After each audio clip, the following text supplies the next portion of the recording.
We're in Moscow, and the year is 1998. The Soviet Union is no more, and the 90s have not been kind to the new Russian Federation, which is reeling from a financial crisis, corruption, crime, and a sense of hopelessness. In the minds of many, this flirtation with capitalism doesn't seem to be working.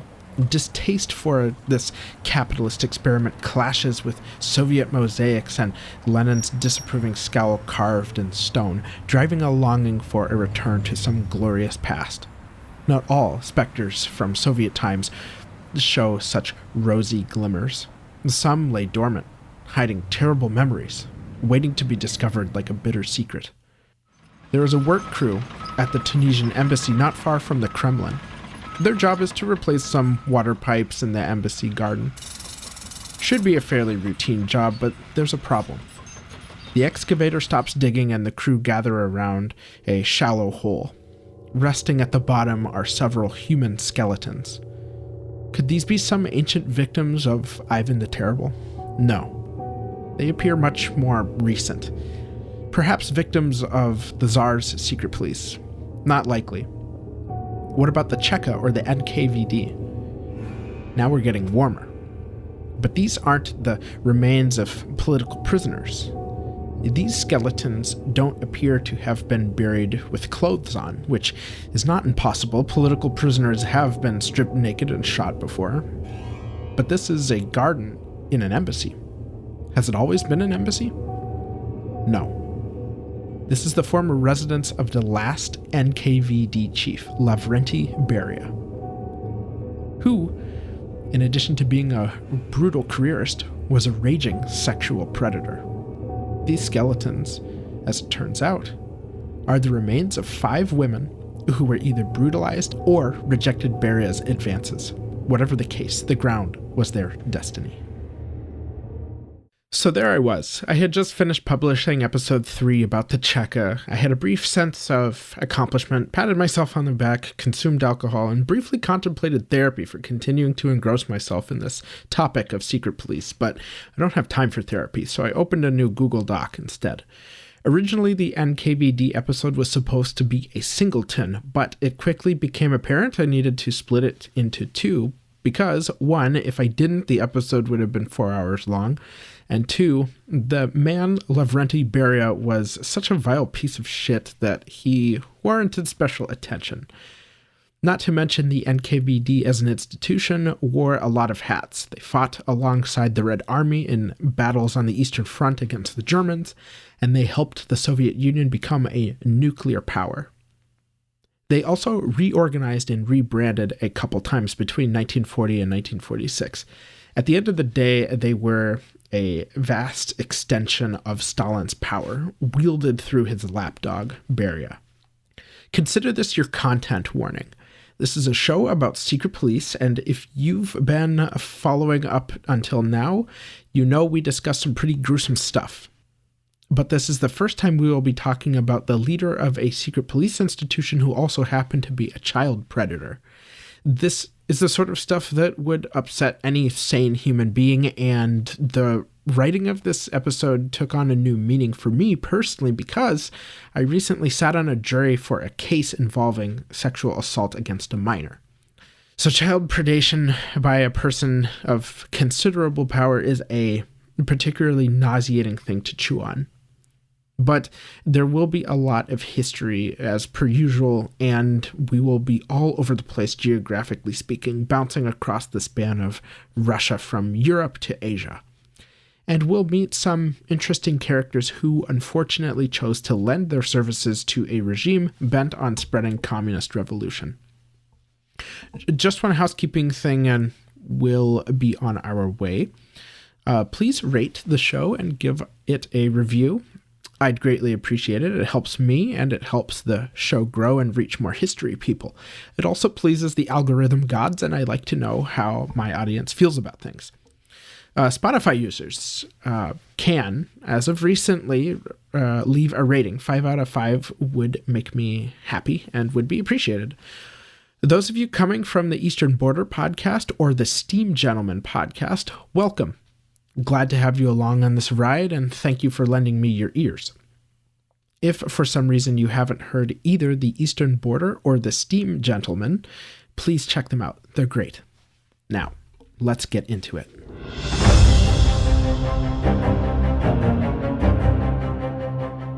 In this 5th episode of our Russia series, we are going to explore the life and leadership of Lavrenti Beria, the third and final NKVD chief. We will also explore the NKVD's operations during the Winter War and the Great Patriotic War, otherwise known as World War II. Finally, we will see how the political police adapted to a new Soviet era following Stalin's death and entered into a Cold War with the United States. Why was Lavrenti Beria one of history's most vile characters? Who were some of the NKVD's most notable spies? What finally brought down Beria? You're listening to the Secret Police Podcast.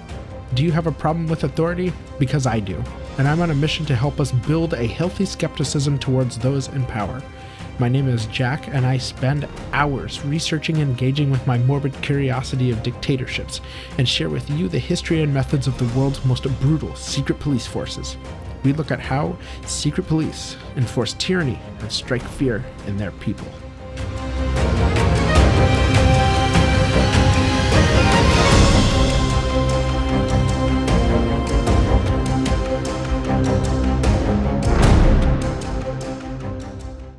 Let's recap. After Lenin's death in 1924, there was a considerable amount of uncertainty about who exactly would succeed the old Bolshevik. Bukharin? Trotsky?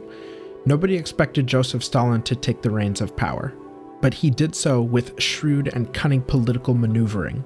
In fact, he was well positioned to create a dictatorship as party general secretary. Stalin established himself as Lenin's successor and began to remove his rivals in the Communist Party, starting with Lenin's closest associates like Zinoviev and Kamenev.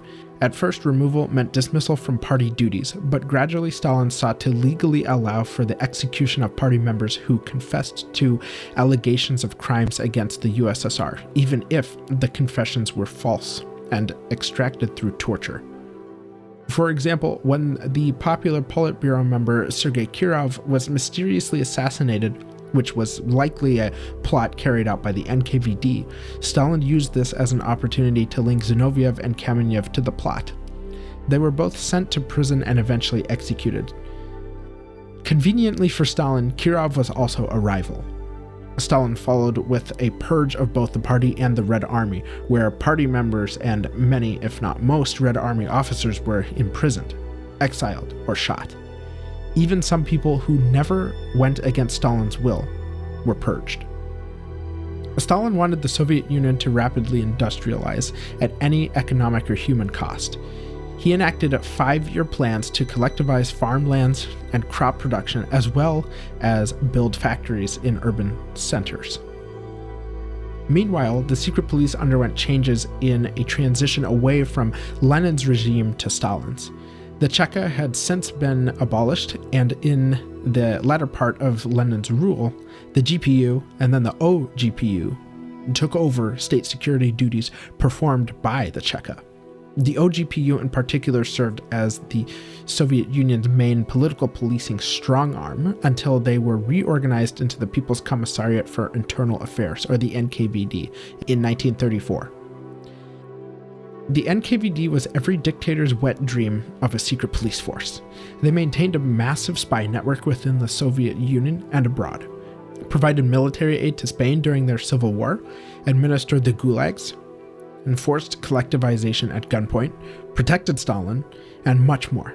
Notably, the NKVD flexed its wide reach in their successful assassination of Leon Trotsky with an Ice Axe special in Mexico City. The NKVD's ruthless leaders were first Genrikh Yagoda, who would later be purged during Stalin's terror and replaced by the bloody dwarf Nikolai Yezhov. Yezhov dialed the purge all the way up to 11, perhaps sealing his own fate because Yezhov also fell out of favor with Stalin and disappeared, likely executed. Yezhov's replacement was the third and final NKVD chief Lavrenti Beria. That takes us to where we left off, at Beria's appointment as head of the NKVD in 1938. We have to get to know this monster. a fellow Georgian like his idol Stalin, and a once-in-a-century psychopath who didn't shy away from literally getting his hands dirty during interrogations and tortures. But he had the added dimension of also being a pedophile. Of all the people we have talked about in the show, I find Beria to top the charts in being a pile of garbage. Let's revisit Georgia in Imperial Russia and trace Beria's life and career. I'm sorry, do you still possess a working brain? You dumb animal, I am the security forces. I had never heard of Beria before watching Armando Iannucci's film The Death of Stalin. Of course, I knew who Stalin was, but Beria caught my attention for how disgusting he was portrayed in the film, and upon further research, discovered he really was a vile human being, or whatever kind of creature he really was. If I may put this in American terms, Beria running the NKVD was like if a government agency equivalent to the FBI, NSA, CIA, and US Marshals combined was run by a murderer, rapist, pedophile. That's a terrifying prospect, and that happened in the Soviet Union with Beria's appointment to one of the most formidable secret police organizations of the 20th century. And in the Soviet Union, it was difficult to untangle the chief from the institution itself. The two were often indistinguishable. But who was Beria? Where did he come from? And did Beria give even Stalin the creeps? Lavrentiy Pavlovich Beria was born on March 17, 1899 in Mercouli in Georgia, part of the Russian Empire at the time. It's a pretty small village. As of 2011, which I know that's some dated history there, the population of Mercouli was only a little over 800. You might see some sources note Beria's birthday being March 29th and born in Sukhumi.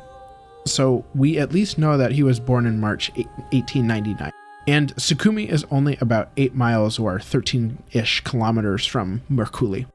Mercouli was formed not long before Beria's birth, having been founded in 1879. After the Armenian genocide, the village became a destination refuge for many Armenians fleeing persecution. Mercouli is also about 165 miles or 265 kilometers from Stalin's birthplace of Gori, or about a 5-hour drive. To be honest, Mercouli looks pretty nice. Looking at Google Maps, one popular destination is a shallow canyon with walkways built over a running river and mossy cliffs on either side. It looks beautiful. What's not cool is Beria. Lavrenti's father, Pavel Kakayevich Beria, was a landowner in Abkhazia, so he was fairly well off, better off than many of the peasant class in Russia during this time. Lavrenti's mom, Marta Yakovlevna, was a very religious woman. She had great reverence for and was active in the Georgian Orthodox Church, and she hoped to instill her strong faith into young Lavrentiy. Marta had been married previously and widowed. She had another son from this previous marriage before marrying Pavel Beria. With Pavel, she would have 3 children, Lavrentiy, his brother, and his sister, Anna. I'm not sure what the brother's name was. Information on him is more or less non-existent since Lavrentiy was either not close with his brother or the brother died before they could form any bonds. Lavrenty's sister, however, was deaf, according to the source.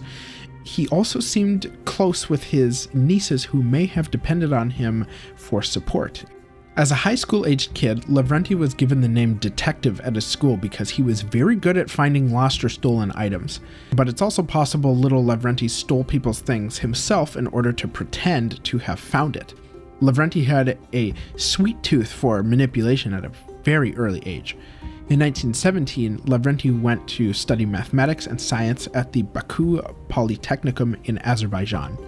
1917, of course, was a critical year in Russian history with the overthrow of the Tsar and then the overthrow of the provisional government, followed by the establishment of a Bolshevik Russia. In March 1917, Beria joined the Bolsheviks and became a member of the Baku City Soviet. Remember from the last episode, a Soviet is a workers' council. And in Soviet times, only members of these councils could be selected for higher office. So we see Lavrentiy becoming more politically active here. The nation of Georgia at this time saw an opportunity to solidify independence from Russia upon the collapse of the Russian Empire. Anti-Russian sentiment and a strong desire for independence made the Georgian people difficult to control from the perspective of the Kremlin, namely Vladimir Lenin. Georgia declared independence in May 1918, and the Social Democratic Mensheviks were the majority party. Interestingly, Russia did recognize Georgia's independence in 1920, but in a twist of events, Soviet Russia invaded their neighbor in February 1921. Joseph Stalin himself, on the orders of Lenin, led the invasion, absorbing the country as the Georgian Soviet Socialist Republic. And thank God these days, Russia basically leaves its neighbors alone. As we've seen in the previous 2 episodes, both Lenin and Stalin had hard-ons for Karl Marx. Lavrentiy, however, did not share the same feelings.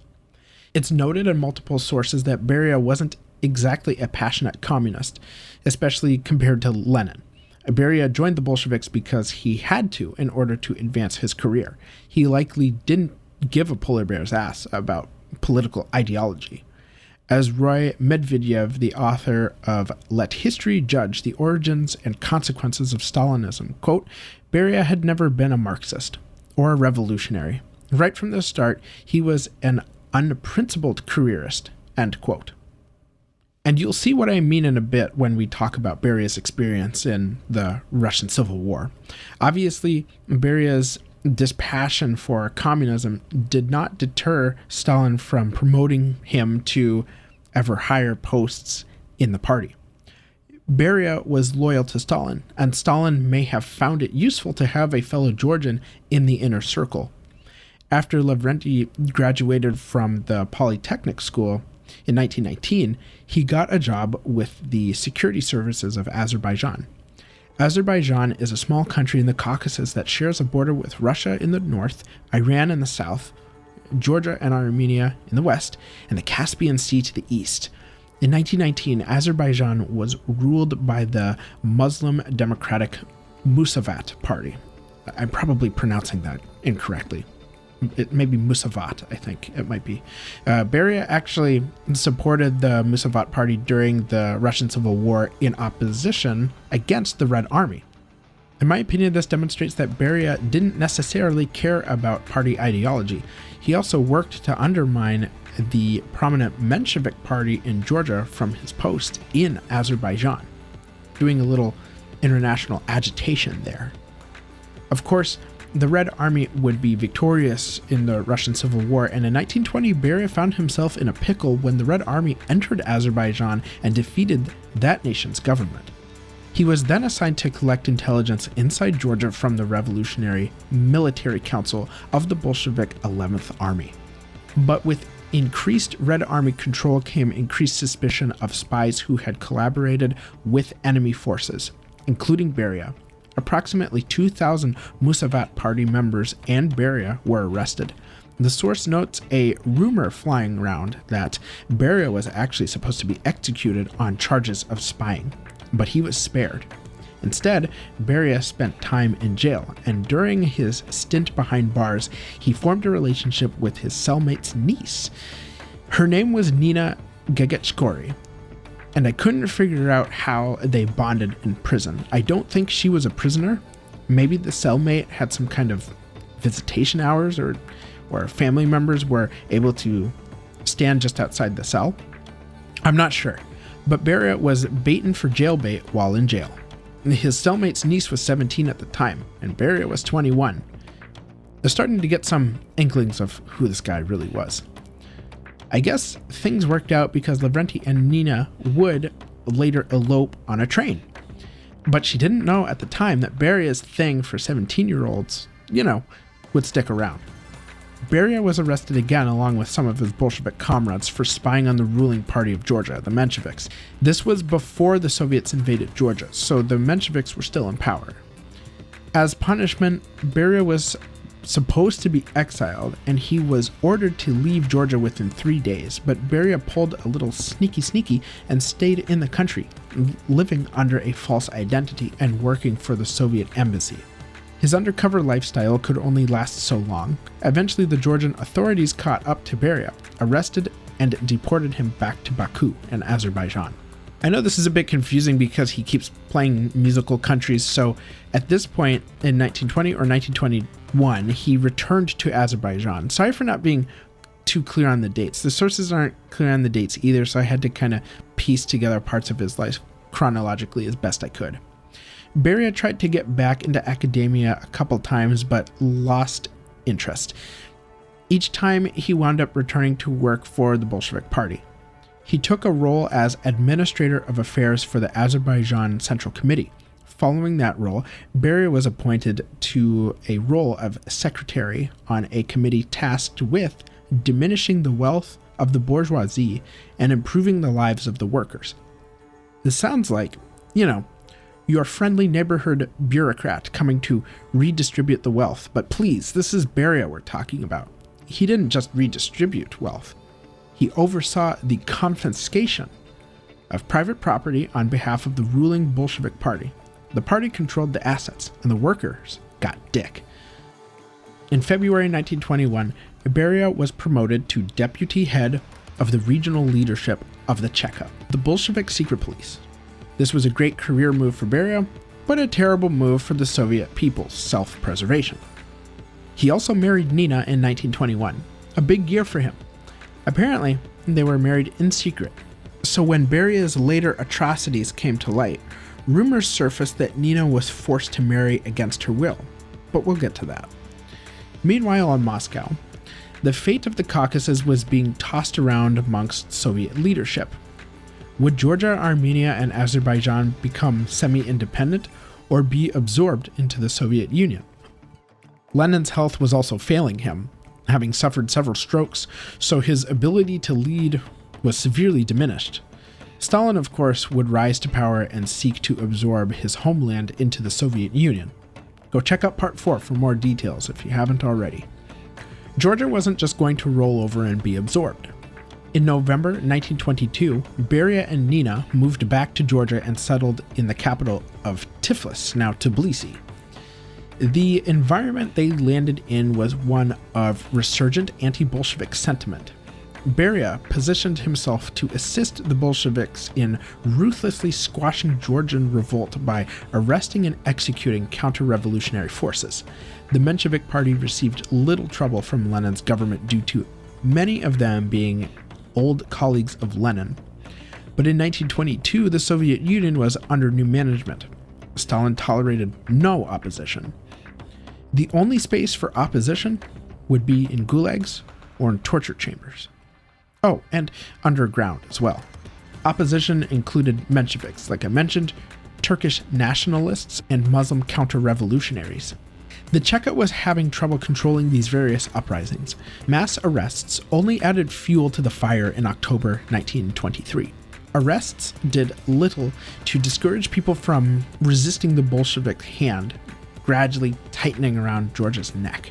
In August 1924, rebellion led to the deaths of approximately 10,000 people, and young Chekist Beria got a taste for authority and control. He did this by ordering the execution of anybody suspected of subversion against the Bolsheviks. Beria gained a reputation as somebody who could get things done, and his reach started expanding outside of Georgia. In 1925, 3 anti-Stalinists were killed in a plane crash. Leader of the Transcaucasian Cheka, Solomon Mogilevsky, and 2 other high-ranking officials, Georgy Atarbekov and Alexander Myasnikyan, were en route to Sukhumi, Georgia, when a bomb detonated midair. The cause of the crash, of course, was never determined despite 3 separate investigations. And I'm guessing we only know about the crash now because of open Soviet archives. Rumor was that Stalin and Beria plotted to kill Mogilevsky, but those investigations I mentioned uncovered no evidence that either Stalin or Beria were involved. And to that I say, if it was a cover-up, that's kind of the point of a cover-up, is that there is no evidence. Interestingly, though, the 3 men were traveling to see Leon Trotsky, Stalin's arch-rival. possibly with damning information about both the Man of Steel and Beria. Whatever the truth, Beria used this opportunity to forge a close relationship with his Georgian counterpart. Beria would continue to cozy up to his superiors through Stalin's systematic purge of enemies, including Trotsky, who Stalin didn't like for personal and ideological reasons. In 1931, Beria was appointed to the position of the Joint State Police Directorate, which provided him with access to a treasure trove of information, including any info that could harm him personally. But from this new position, Beria could keep tabs on any potentially damaging information, and Beria had the power to stop any investigations into his personal, questionable, and downright detestable behavior. In 1932, Beria was appointed to the position of leader of the Transcaucasian Republic. He used this position to blame former party members for Georgia's poor economic underperformance.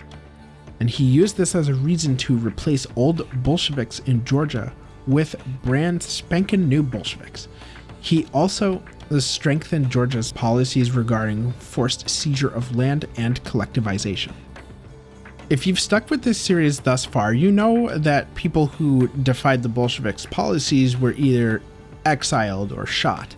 In 1937, Beria had his own little mini purge of the Georgian NKVD, where approximately 17 high-ranking NKVD officials were tried and executed for being part of some sort of underground anti-Bolshevik movement. Beria also focused on his goal of migrating his political career to the Kremlin. Beria got what was on his Christmas list in 1938 when Stalin appointed Beria to a deputy member of the NKVD. Stalin knew how Beria could be both effective and ruthless in achieving favorable outcomes for the Bolsheviks. It's as if when Stalin read Beria's performance reviews, his little comrade got harder than the barrel of a T-34. As one of Stalin's most trusted subordinates, Beria took part in Stalin's purges of the Communist Party and the Red Army. Curiously, Beria himself was slated to be executed and was only spared by begging to Stalin for his life. And I couldn't find the exact reason why Beria was added to the hit list. But you see, Stalin had a way with his inner circle in keeping them so on their toes all the time. Each person was left in a state of perpetual fear that at any moment Stalin could turn on any individual and have them and their family executed. It's just too bad Stalin didn't follow through and kill Beria.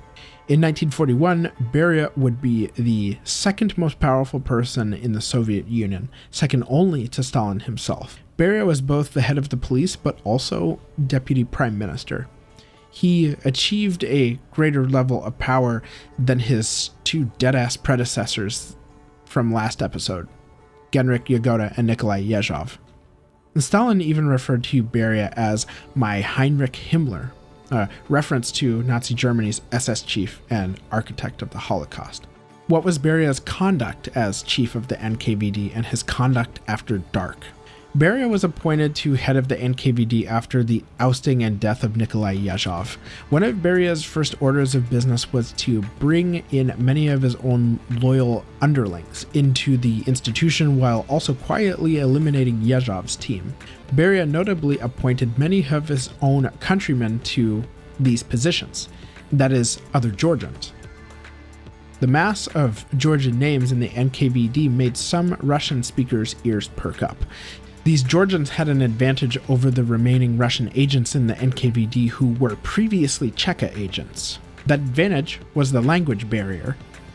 If an old Chekist was to be eliminated, orders would be given in broken Russian or just Georgian, a language not many Russians understood.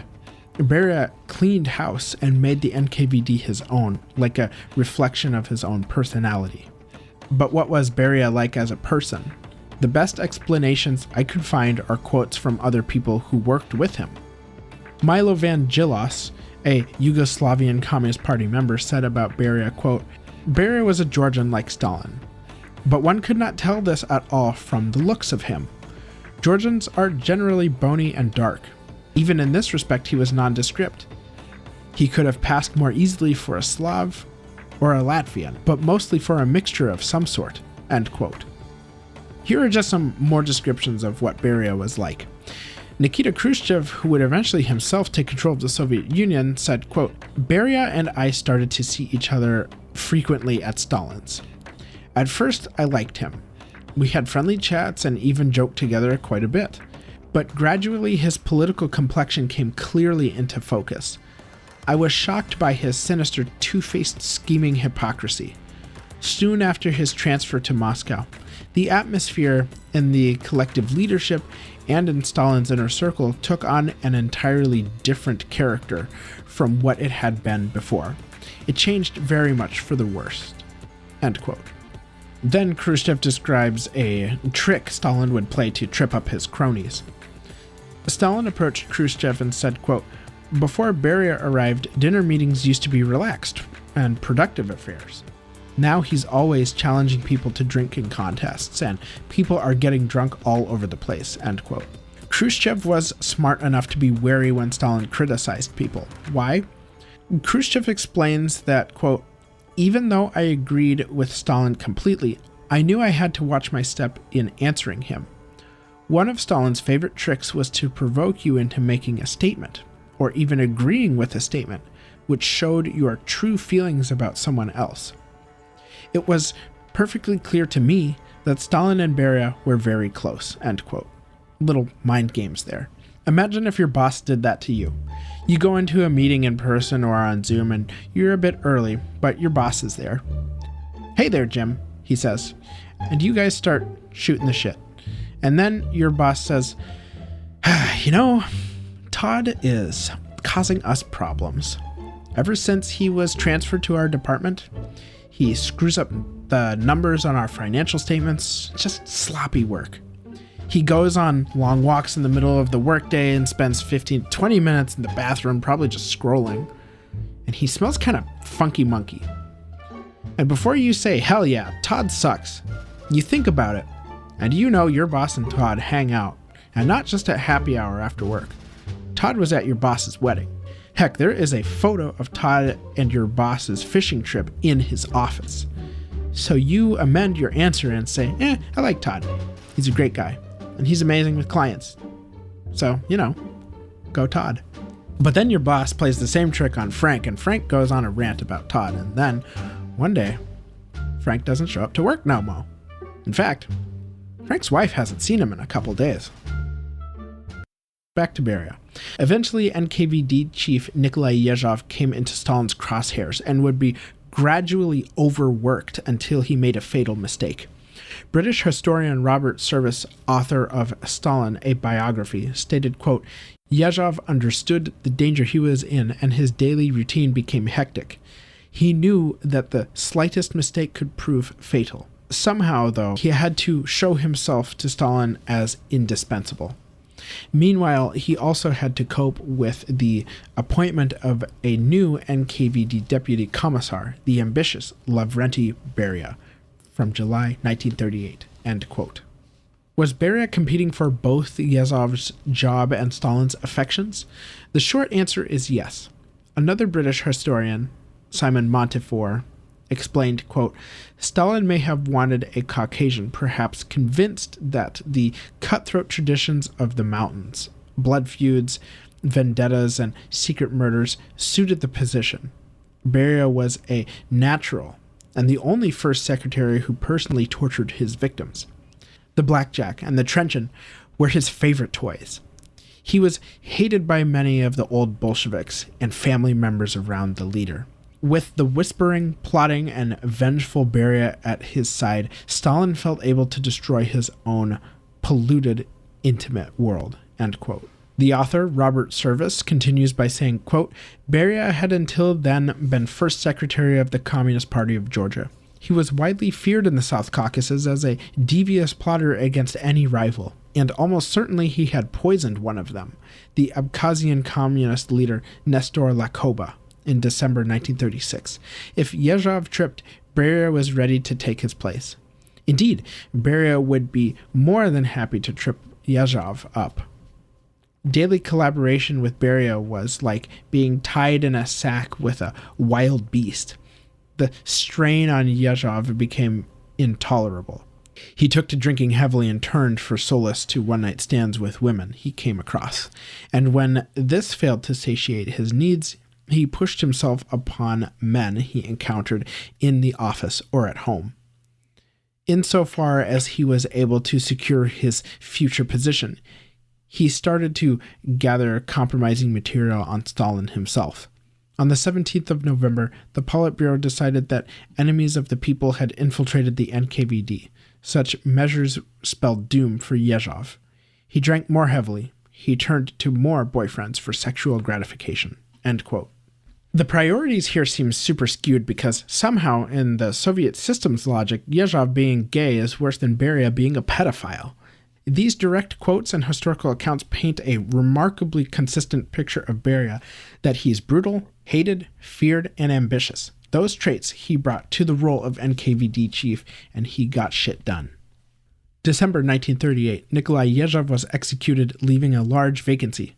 Stalin posted the NKVD chief's job to LinkedIn, Indeed, Monster, and probably even ZipRecruiter, none of which are my sponsor, but they hired internally. It's about who you know, and Beria knew the right people. Let's talk about some of his darker characteristics. There is evidence that Beria had an appetite for sexual predation of young women and girls. This information comes from several sources, including Simon Montefiore's book titled Stalin, The Court of the Red Tsar, and Martin Sixsmith's BBC program called Russia, The Wild East. But the primary source for both are the writings from two of Beria's bodyguards, Colonel Raphael Semyonovich Sarkisov and Colonel Sardian Nikolaevich Nadaraya. Their notes were key evidence to Beria's perversions during his trial in 1953. The evidence would show Beria committed several rapes and abused his office and position of power to prey on women. Now, these allegations, whatever you want to call them, were disputed by both Nina, Beria's wife, and his son, Sergo. It's my opinion that his family disagreed with the allegations because, one, Beria was probably away from home often at his office or in the Soviet Union somewhere doing creepy Beria shit. So they didn't witness it, and he'd want to keep that from his wife, I presume. Two, his family loved him, so I think they viewed him in a positive light and could never imagine old Papa Beria doing anything so heinous. And three, his family wouldn't want to believe it. Easier to think your spouse or your dad is being framed than to come to terms with him being a monster. Both Colonels Sarkisov and Nadaraya reported that on warm nights, Beria would be driven around Moscow in a limo and prey on young women. He would point to one he wanted, and she'd be forced into the limo and driven to Beria's residence. The girl would be wined and dined, and then escorted to his soundproof office and raped. My God, this bastard had some kind of sex dungeon. I bet he reveled in thinking about his previous victims and the next one while he sat there and worked. After the rape was over, the woman would be shown the door, and the guards were instructed to provide her with a bouquet of flowers. The flower thing to me is the perverted cherry on top. Flowers in almost every culture that I can think of have significance. They can represent beauty, youth, fertility, purity, among other things. In Russia, there is cultural significance to them, too, which I want to unpack a little bit because it contextualizes Beria's final act. According to the blog Expatriant, which is a guide for how to be an expat living abroad, there are certain customs in Russia around flowers. For example, in the US, we tend to buy bouquets containing a dozen flowers or some other even number. But in Russia, an even number of flowers is something you would get for a funeral.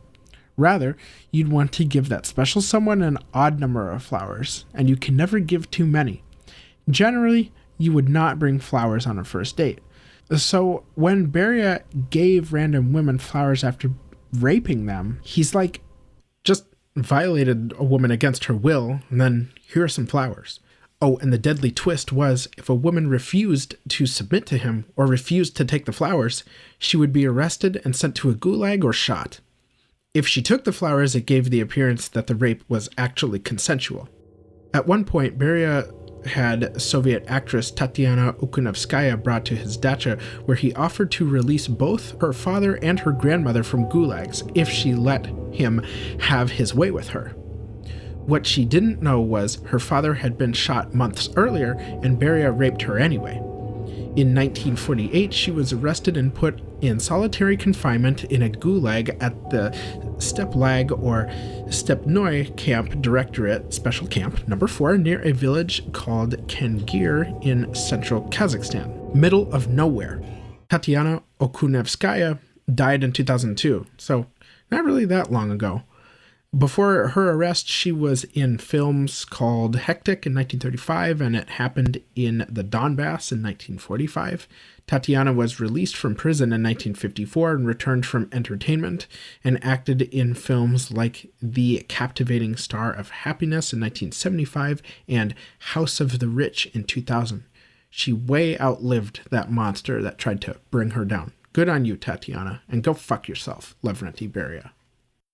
Beria made Colonel Sorkasov keep a list of names of women he victimized. His creepy collection ended up being part of Beria's downfall. See, Colonel Sorkasov kept a copy of the list, so when Beria had what he thought was the only copy destroyed, the other copy was evidence of Beria's brutal sexual perversion. According to Simon Montefiore, when Stalin was ready to discredit Beria, and of course the Man of Steel saw Beria's list, and apparently said to Colonel Sorkasov, quote, "Send me everything this asshole writes down," end quote. Now, before we get to Beria's downfall, let's look at the NKVD's involvement during the Soviet Union's major conflicts and operations in annexed territories. Stalin's Soviet Union saw numerous threats in both the West and the Far East, and the NKVD was utilized to varying degrees in Finland, the Far East, Poland, and the Baltics. We'll look at some of these operations leading up to the Second World War, or as it's known in Russia, the Great Patriotic War. And then, of course, we'll look at the NKVD operations during World War II.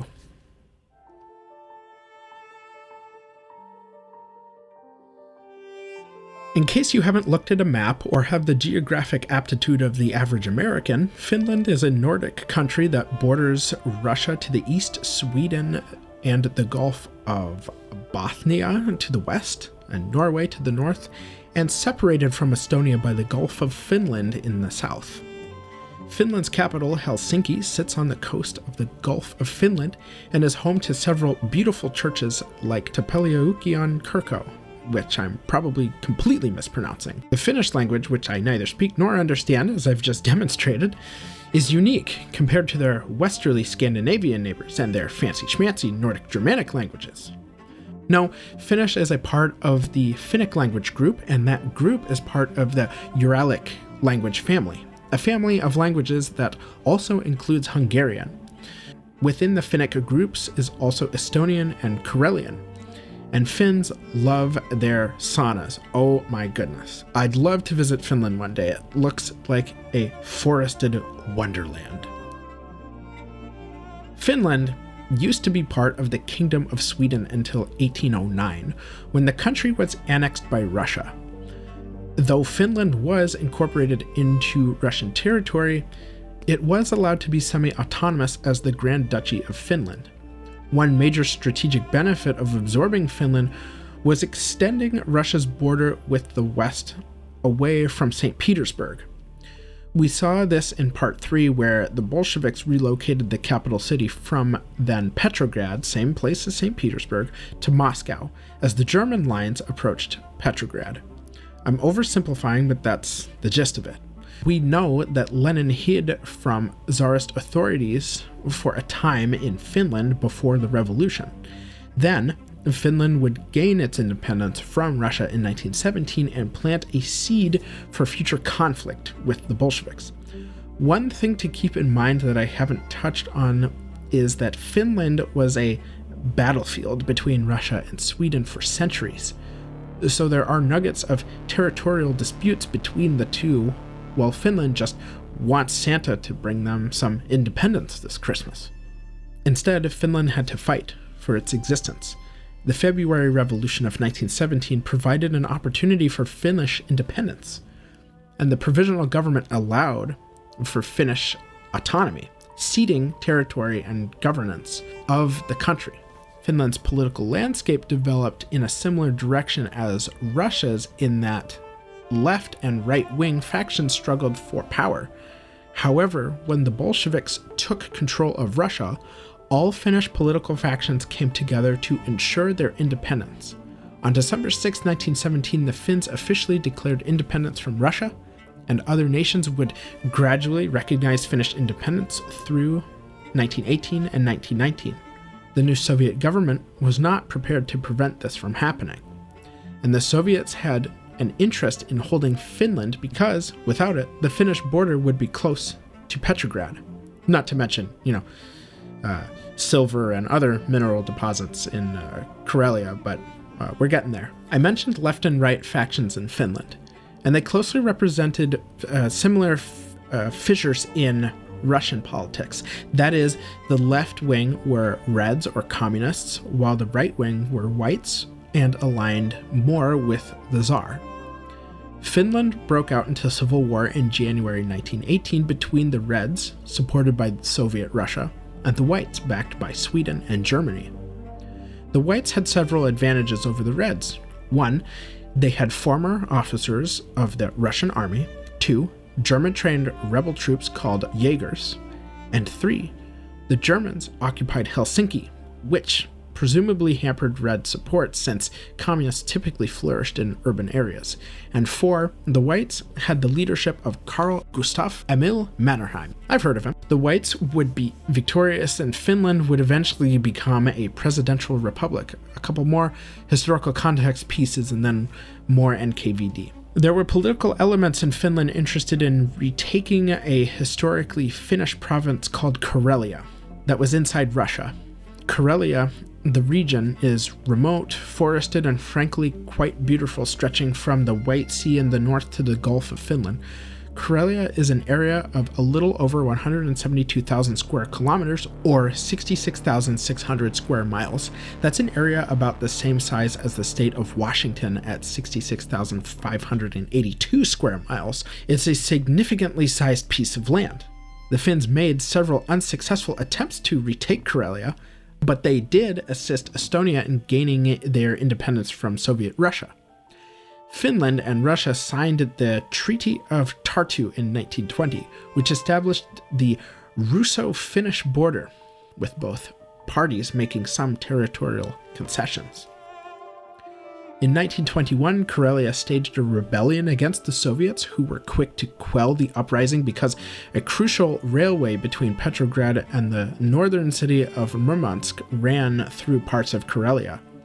The Karelian uprisings ended in 1922, the same year the Soviets won the Russian Civil War, and Finland now saw the Soviet Union as being too strong to conduct any more raids in Karelia. Finland then opted for closer relations with the newly formed League of Nations and enacted mandatory conscription in 1939. Finland built a 150-kilometer network of defensive positions on a strip of land stretching from the Gulf of Finland and Lake Ladoga, called the Karelian Isthmus.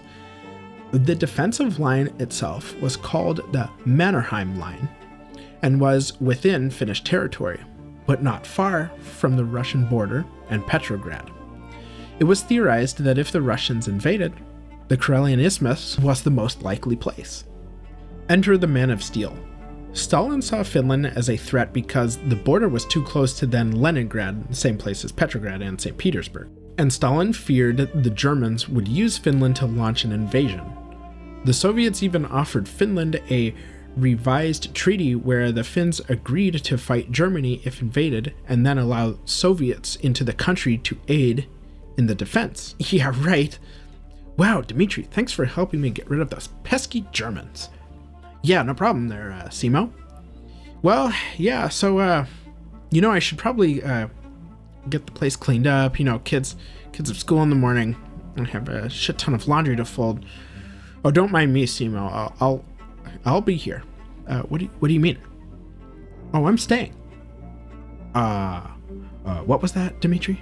I bet the Soviets wouldn't have left. I can see a meeting between the Soviet and Finnish delegation, and the Soviets are like, come on, just give us a little more territory, please. Uncle Joe said I should try asking nicely.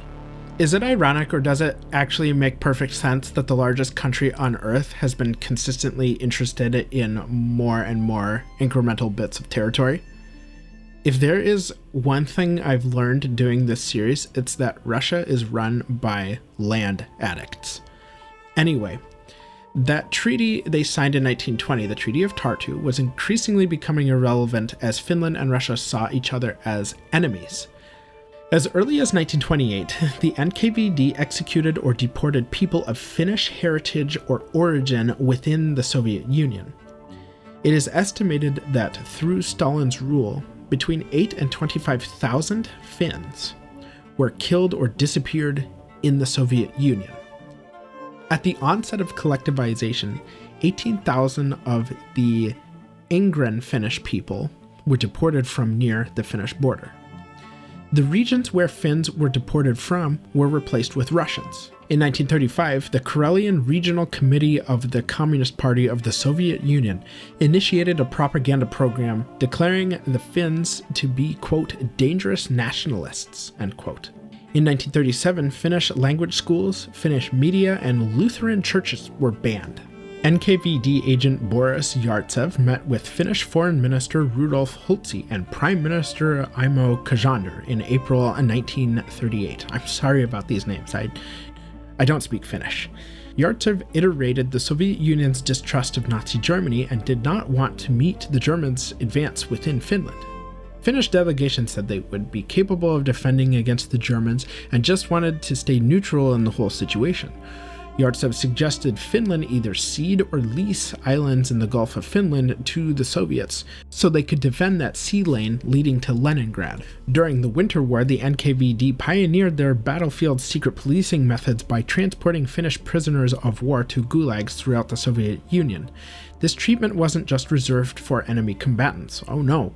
Red Army soldiers taken prisoner were also sent to gulags. Ronald Hingley describes a moment when Red Army soldiers were liberated from Finnish captivity.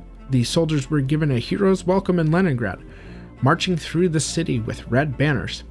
They marched to a railway station on the outskirts of the city, away from the joyous music and embrace of the Soviet people, and towards cattle cars, waiting to transport them to the Russian wilderness. This reminds me so much of something we discussed in episode 2, where Russian soldiers returned home from fighting Napoleon, and Alexander I persecuted them because they were exposed to French and Western civilization. This will happen later with returning soldiers from defeating the Nazis, as we will see. It does make me wonder what will happen to Russian soldiers returning home from Ukrainian captivity.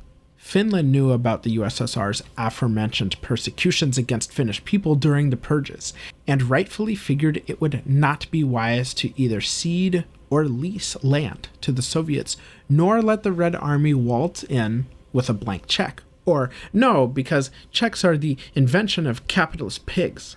On November 26, 1939, artillery struck a Soviet guard post near a town called Manila close to the Finnish border, not to be confused with the Philippines' Manila. The Soviets wanted to use this incident as a reason to invade Finland. However, it was later concluded by both Finnish and Soviet historians that the shelling was a false flag operation conducted by the NKVD, leading the two nations ultimately to war. And the Soviets, known for their battle hymns, particularly those sung by the Red Army Choir, had their very own songs when they invaded Finland. I had to do some digging, but I found a catchy tune written for Soviet soldiers during the Winter War. It was in Russian, but I translated some of it, and I'll sing some of it to you here. We are marching to the Karelian Isthmus, through the Finnish snow, for glory to me and you, and glory to Stolly Poo, for motherland and Uncle Joe. We are marching to the Karelian Isthmus. Bring a tank or two, but the prettiest sight to see is a red Helsinki. Load the gun and shoot.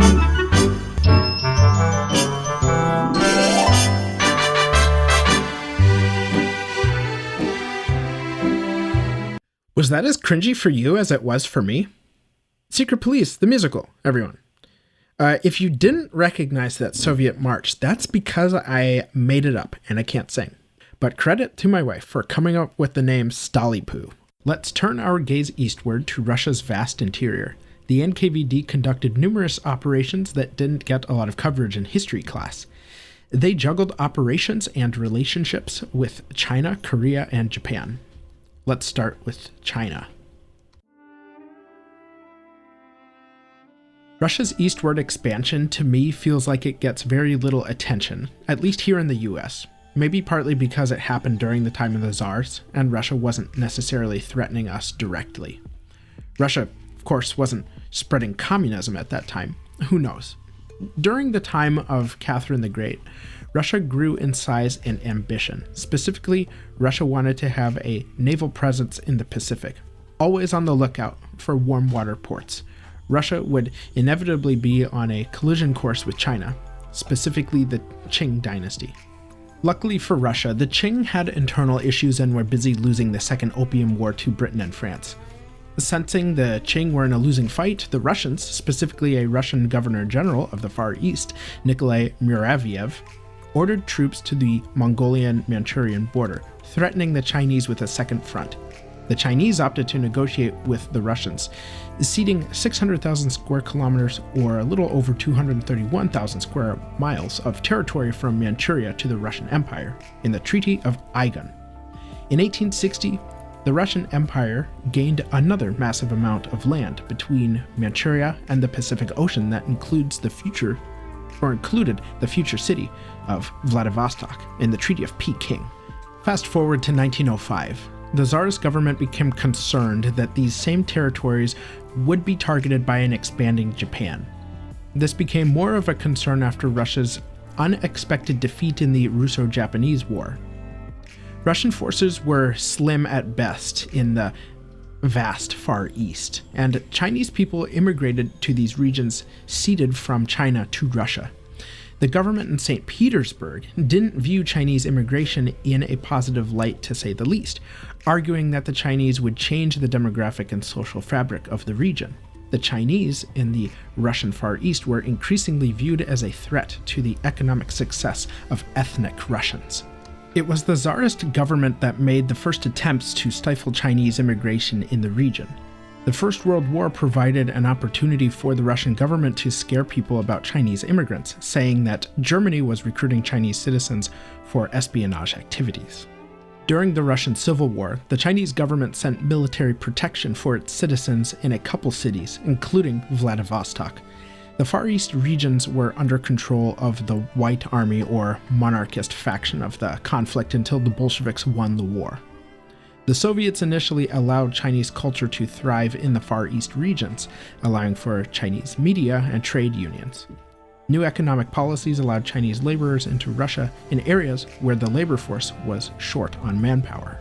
According to the Institute of Modern History of the Chinese Academy of Social Sciences, by the late 1920s, more than half of commerce places and share of trade in the Far East were Chinese-owned. 48.5% of grocery retailers were Chinese, 22.1% of food, beverage, and tobacco staples were sold by Chinese merchants. According to the Russian Academy of Sciences Institute of History, Archaeology, and Ethnography, 67% of the Far East region's Chinese population resided in Vladivostok. That would be over 43,000 Chinese residents.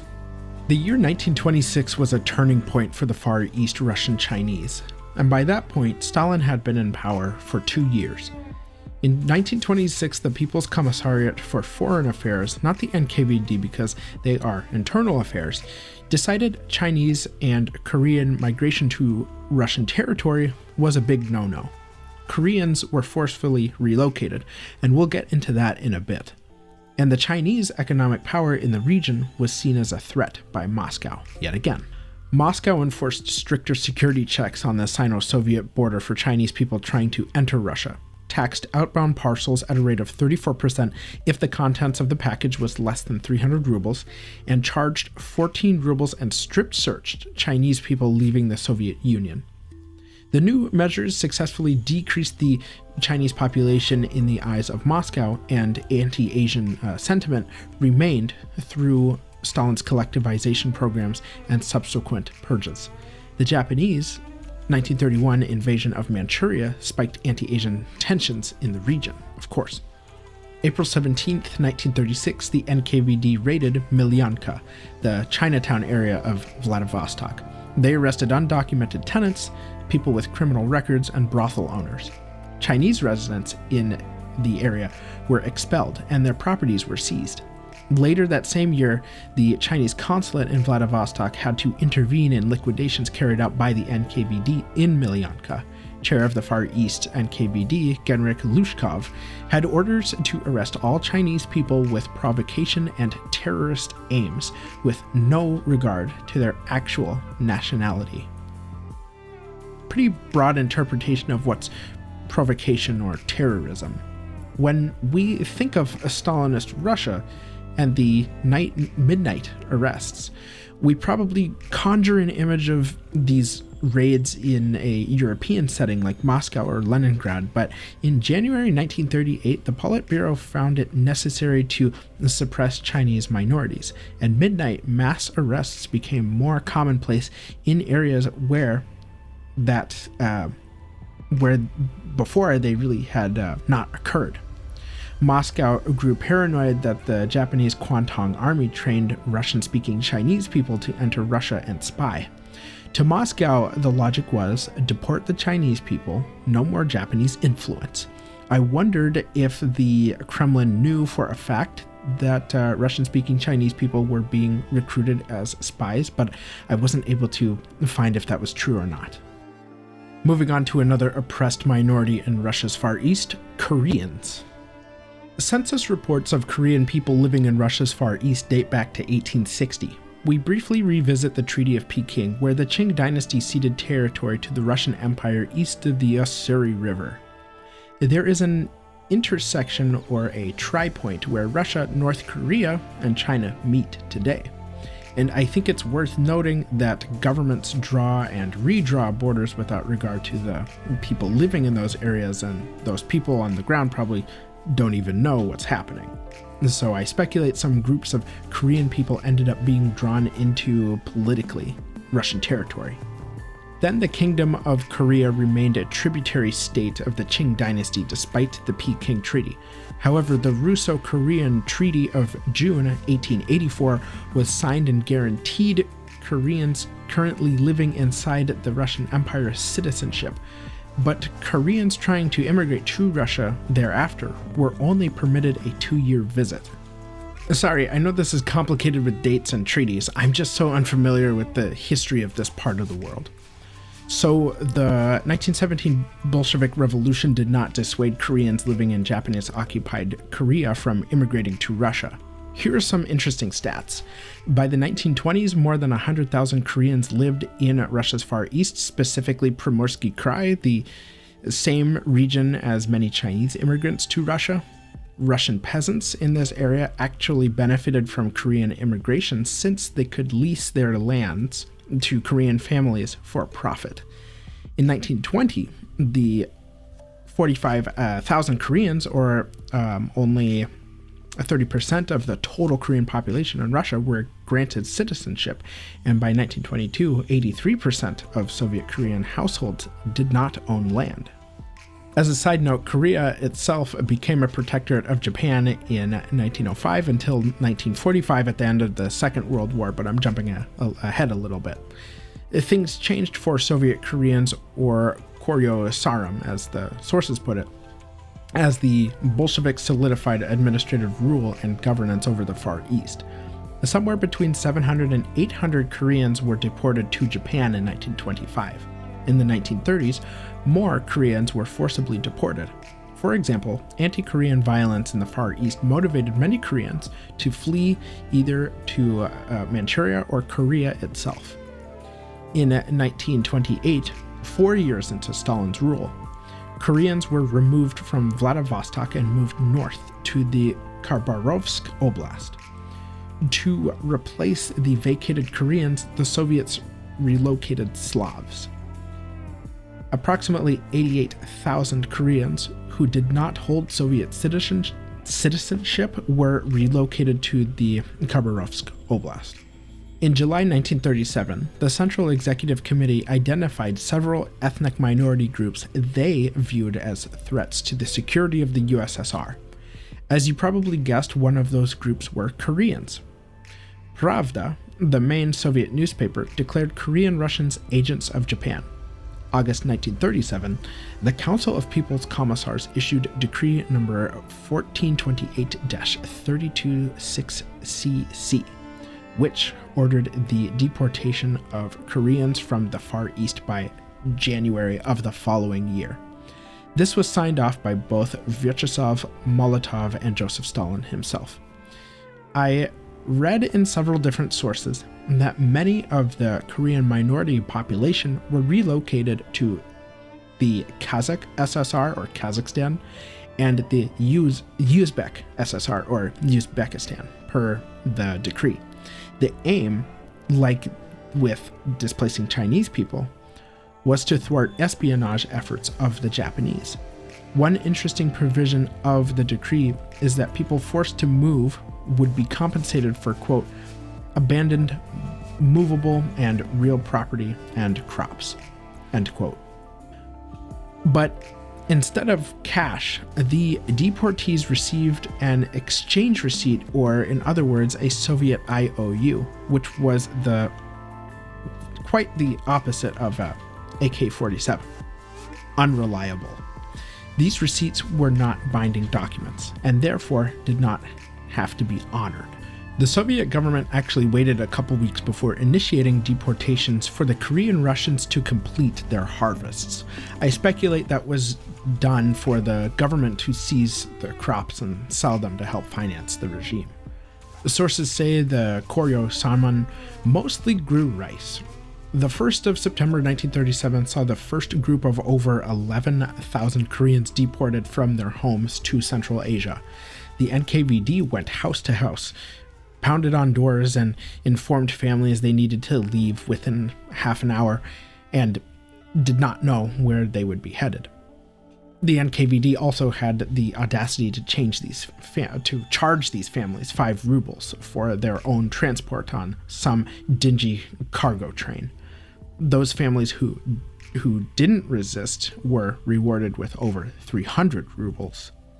By October 1937, over 74,000 Koreans were relocated within the Soviet Union. And when it was all said and done and these redistributions of people were completed in later years, the Kazakh SSR received approximately 100,000 Koreans, and the Uzbek SSR received about 70,000 when it was all said and done. Some Koreans were even relocated as far as Murmansk, which is up by Finland, over 3,600 miles or 5,700 kilometers away from their homes, which is insane. My American agents, that would be like you and your family being deported from Miami and forcibly relocated to Anchorage, Alaska. That's the kind of distance we're talking about. Lavrenti Beria himself signed a decree to have minority groups, including Koreans, deported from border regions where the USSR saw foreign enemies like Germany, Poland, and Japan. In 1943, Korean soldiers in the Red Army were pulled out and sent to labor battalions in Central Asia. And Korean deportations as a whole remained in place until 1946. One more stop in Asia, Japan. Like many other Asian populations in Russia, a Japanese minority settled in Vladivostok in the 1870s. But the Japanese population in Russia never surpassed that of the Chinese or Korean people. And like the Chinese and Korean population, the Japanese residents did not go unnoticed by the Tsar's government. The Japanese community established a trades union called the Association of Corporations in 1892, which went through a couple rebrandings before they landed on the Vladivostok Resident Association, which was suspected of conducting espionage during the Russo-Japanese War. Japanese people started leaving Russia after the Bolsheviks took power, but some individuals belonging to the Japanese Communist Party left Japan for Russia. During the Russian Civil War, An event called the Nikolaevsk Incident culminated in over 100 Japanese POWs and Japanese residents executed without trial in May 1920. The incident was used as a pretext for Japan to annex the northern part of Sakhalin Island in the Pacific, north of Hokkaido, previously split by north and south between Japan and Russia. But fortunately, Japan and Russia have never had territorial disputes. Stalin is believed to have loved anime, sushi, and hentai porn. You know, who knew? Just kidding, that's my nonsense. Japan and Russia have, of course, had their share of border disputes, to put it mildly, like Sakhalin Island, or in recent months, there has been renewed dispute over the Kuril Islands. I won't go into all the border disputes because honestly it's complicated with the jostling of territories between China, Korea, and Japan, and Russia. And that would just pull away from focusing on the NKVD. We will venture back to this region of the world later in this episode, but for now, just know that the Japanese population in Russia's Far East received more or less the same treatment as other Asian minorities. The NKVD busied itself with intelligence and counterintelligence against Japan. So two guys we need to discuss here are Genrikh Lushkov, who I mentioned earlier, and Richard Sorge. Genrikh Lushkov was born in 1900 in Odessa. He lived with his father and a couple siblings and attended school from 1908 to 1915. Lushkov dabbled in Bolshevism due to his brother's membership in an underground Bolshevik movement in Ukraine. From there, he received military training and saw combat in the Russian Civil War, fighting against the White Army. Lushkov joined the Bolshevik Cheka, see episode 3 for more details on those guys, and he maintained his career through the Cheka's reorganization into the OGPU and the GPU. Lushkov performed critical industrial espionage at the Junkers Aviation Company in Germany, and his work garnered the attention of Joseph Stalin and the rest of that gaggle of twats in the Kremlin. Lushkov was rewarded with preferential assignments as chief of the NKVD for the Sea of Azov and Black Sea region. He was awarded the Order of Lenin and made a member of the Central Committee. He was also the lead investigator on the sham trials against Zinoviev and Kamenev. See episode 4 for details. But basically, Zinoviev and Kamenev were detained on false charges, tried for treason, and executed. The military historian Alvin D. Kooks describes Lushkov in his book, Affaire Lushkov, Anatomy of a Defector, as, quote, an arrogant, arbitrary, and sadistic bully, end quote. Lushkov looks like if Hitler had a rounder face and a fro. Just like the other Genrikh, Yagoda that is, Lushkov wears that silly Hitler stash. In July 1937, Lushkov received orders to move to Russia's Far East, where he would command at least 20,000 NKVD troops. Lushkov was ordered to personally assist in the elimination of Vsevolod Belitsky, the Far East chief of which Lushkov was replacing as part of Stalin's purges. Imagine if part of your onboarding process for a new job was to eliminate your predecessor. Right this way, Ted. I'll show you to your desk. We're really excited to have you aboard. Your experience and technical skills are going to really enhance our sales forecast team. Happy to be here, Jim. Well, here's your desk. Jim, who's this? This? Oh, this is Sam. Sam has decided that working with us isn't worth his time, and he wants to go back to school to better himself and maybe spend more time with his kids or some horse shit like that. Whatever. We don't need Sam. Here, take this. Jim, I don't like guns. What is this? As part of your onboarding, you have to kill Sam. But kill your predecessor. The CEO demands it. Belitsky was eventually recalled to Moscow, arrested and executed due in part to Lushkov's investigation. While Lushkov was chief of the Far East NKVD, he received a summons to return to Moscow himself. Lushkov's Soviet spidey senses tingled, thinking this was a trap. We learned last episode that it was a common tactic to recall NKVD officers back to Moscow, where they would be arrested and shot. That was the fate of the Kolyma Gulag chief. And now Lushkov was holding his own death sentence. Lushkov checked out of the Soviet Union in June 1938. The circumstances around Lushkov's defection to Japan are actually pretty heart-wrenching. Lushkov, his wife, Ina, and their 11-year-old daughter came up with a plan for Ina to take their daughter to Poland under the gaze of their daughter needing some kind of medical procedure. After some time, Ina would telegram a message with a code embedded in the note that would signal to Lushkov that it was safe for him to make the trek to Japanese territory. What really sucks is that for some reason that remains unknown to this day, Ina and the daughter were captured and the NKVD eventually massacred the Lushkov family. Ina was imprisoned in Lubyanka, tortured for months through the end of 1938, and then executed. Other Lushkov family members were sent to gulags. Genrich's mom and brother were both killed, perhaps ironically the same brother that got Genrich into the freak show circus that is Bolshevism. Only Genrich's sister survived imprisonment. As for the 11-year-old daughter, it is unknown what happened to her, and I speculate that she was taken as a piece of meat to Beria and ended up buried in the garden. I'm not saying that's what happened, but I would bet money that that poor girl was at least victimized and killed by Beria. Lushkov left the Soviet Union for Japanese-controlled Manchukuo, i.e.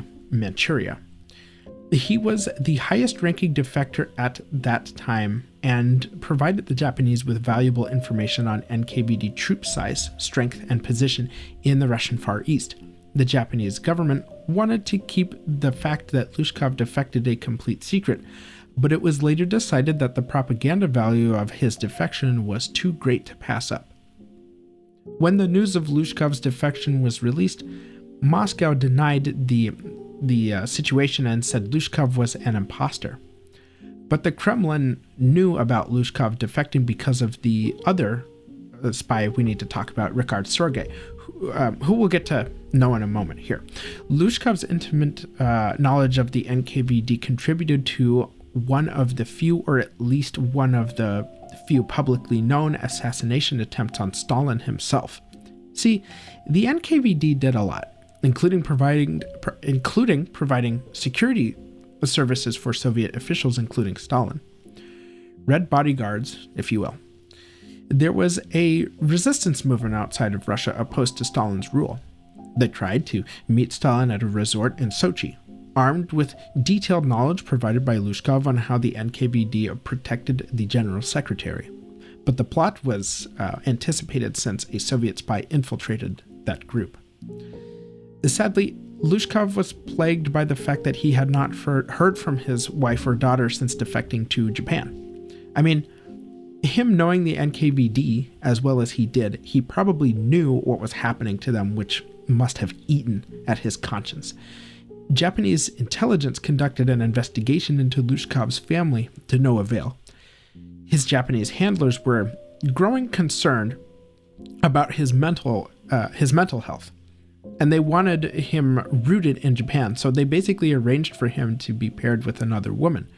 Fast forward to August 1945, when the Soviets invaded Manchukuo. Lushkov was stationed in Manchukuo with the Kwangtung army, and he seemed to vanish. He was either captured and killed by the Red Army or killed by his own Japanese handlers. It wasn't until 1979 when Yutaka Takeoka, who was Lushkov's handler at the end of the war, admitted to killing Lushkov. He said he wanted to let Lushkov run, but the Red Army would have more than likely caught up to him, and there would then be the risk of Lushkov spilling Japanese secrets. Lushkov and Takeoka met in a hotel. Takeoka tried to persuade Lushkov to kill himself, and when Lushkov refused, Takeoka shot him.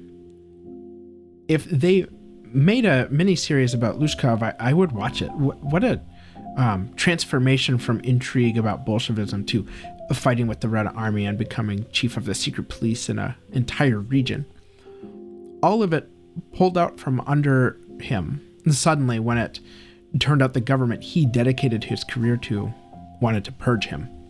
He escaped, and that government seized his family, tortured them. Then he worked hard, I think, to undermine the Soviet Union as best he could, but they came kicking in the door in Manchukuo. Then the people that gave him sanctuary viewed him as a security risk and killed him. This is seriously an untapped story here. Let's move on to Richard Sorge. And let's get this out of the way first. His name is pronounced Richard Sorge. I thought it was Richard Sorge at first, but he was neither British nor American. He was born in Azerbaijan in the Russian Empire on October the 4th, 1895. His father, Gustav, was a German mining engineer, and his mom, Nina, was Russian. Richard was the youngest of 9 kids. No way.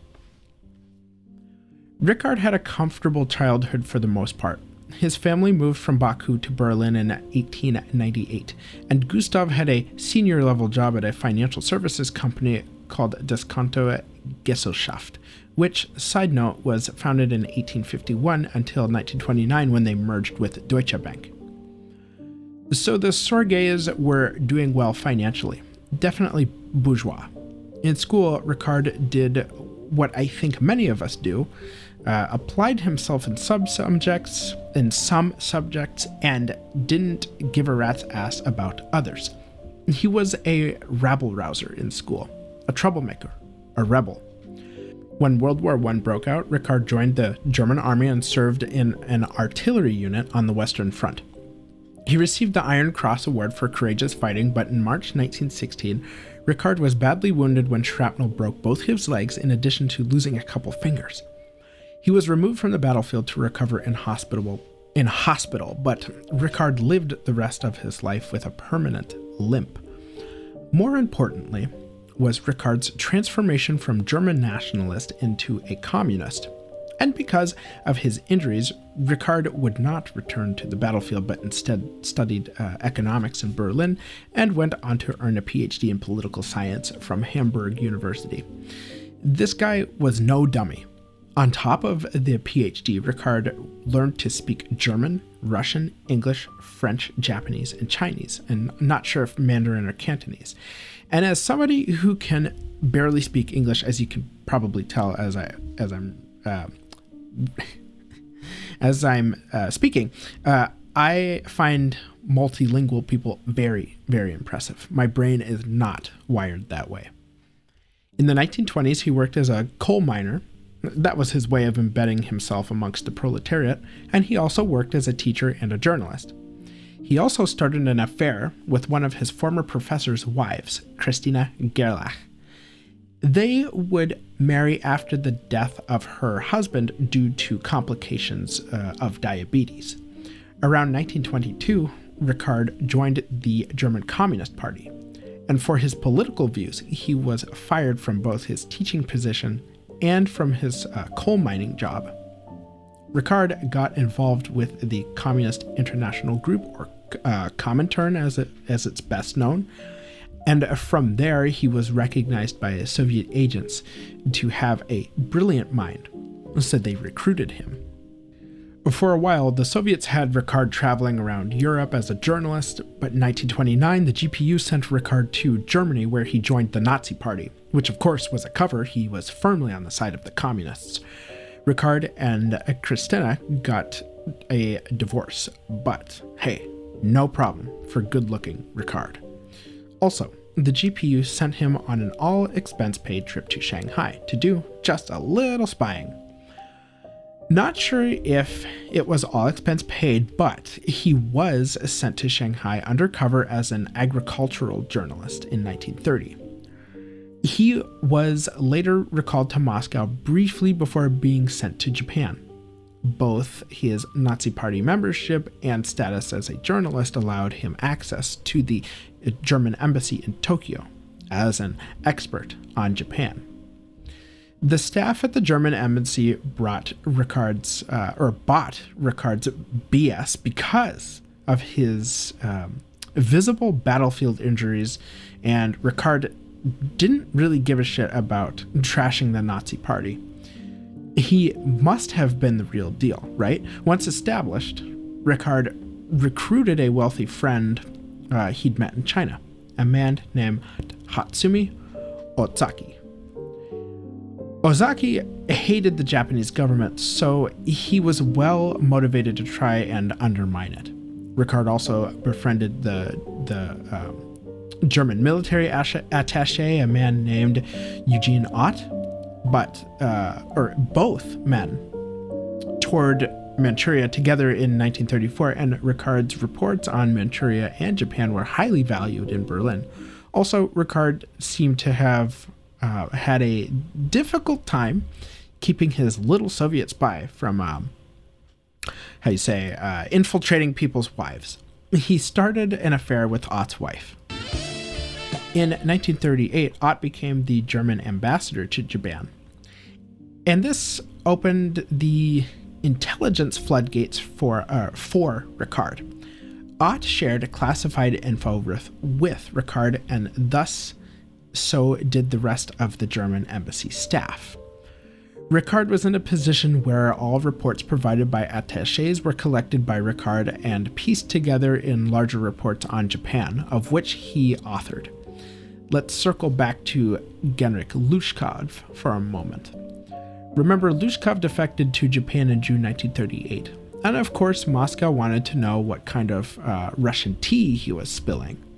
A German intelligence officer was assigned to debrief Lushkov, and because Sorge was in a position to collect classified documents, Lushkov's information was compromised. Lushkov's assessment revealed Soviet troop deployments in the Far East, and that if Japan attacked the Far East, the Red Army would not be able to mount a sufficient defense. But interestingly, about 6 weeks after Sorge passed Lushkov's report to Moscow, Soviet forces pushed to close the area along the Soviet-Japanese border where Lushkov had defected, and the Japanese army clashed with Soviet troops, culminating in the Battle of Khasan Lake in the summer of 1938. Today, that border separates Russia and the northeast North Korea. Anyway, Japan's leadership did not want this clash to escalate into a larger conflict because they were already busy with their conquest of China. Japan and the Soviets found a diplomatic solution, and the Soviets captured an area called Chenkufeng. Now, while this is going on, Japan is working on an alliance, or working to establish an alliance with Nazi Germany. Stalin surprised many by then going and signing the Molotov-Ribbentrop Pact in 1939, which was basically a non-aggression pact between Nazi Germany and the Soviet Union. In September 1939, the Soviets annexed eastern Poland and the Baltic nations, Latvia, Lithuania, and Estonia. Nazi Germany annexed western Poland, and the German High Command prepared to attack the Soviet Union in Operation Barbarossa. Richard was aware of plans to attack the USSR and warned the Soviet High Command. His warnings became increasingly urgent through 1940, and especially in 1941. Richard even knew the approximate time of the attack, or the approximate time the attack would take place, in late June. A German colonel explicitly told Sorge that nearly 200 divisions were amassing on the Soviet border. Now, did Stalin use his listening ears and take Sorge's warnings seriously? Not really. When Germany launched their invasion of the Soviet Union on June 22, 1941, Sorge was inquired about what the next possible moves could be for Japan. Would they launch their own offensive in the east? It appears that's exactly what Nazi Germany was trying to persuade Japan to do. However, the Japanese did not have the resources for such an ambitious assault. They particularly lacked oil, rubber, and mineral resources, which is why the Japanese focused their attacks on China and Southeast Asia with the assistance of oil imports from the U.S. The U.S. sanctioned Japan by cutting off Japan's oil supplies. No fighting, and no oil make Japan something something. Go crazy? Don't mind if I do! No oil meant Japan was pissed at the US and would eventually launch the attack on Pearl Harbor on December 7th of 1941. And Japan would not be able to launch a land war on the Soviet Far East. Sorge learns from his buddy Hatsumi Ozaki, who learns from Japan's high command that Japan has no intention to attack the USSR until at least 1942, if at all. With the benefit of hindsight, we know that never happened. Sorge passes this information along to Moscow, which helps the Kremlin decide that it is safe to pull troops from the Far East to aid in their fight against the Germans. See, from Japan's perspective, they would have liked to see Moscow fall to the Germans before Japan attacked the Far East. Just speculating here, and I say this not being an expert on military strategy, nor ever having served myself.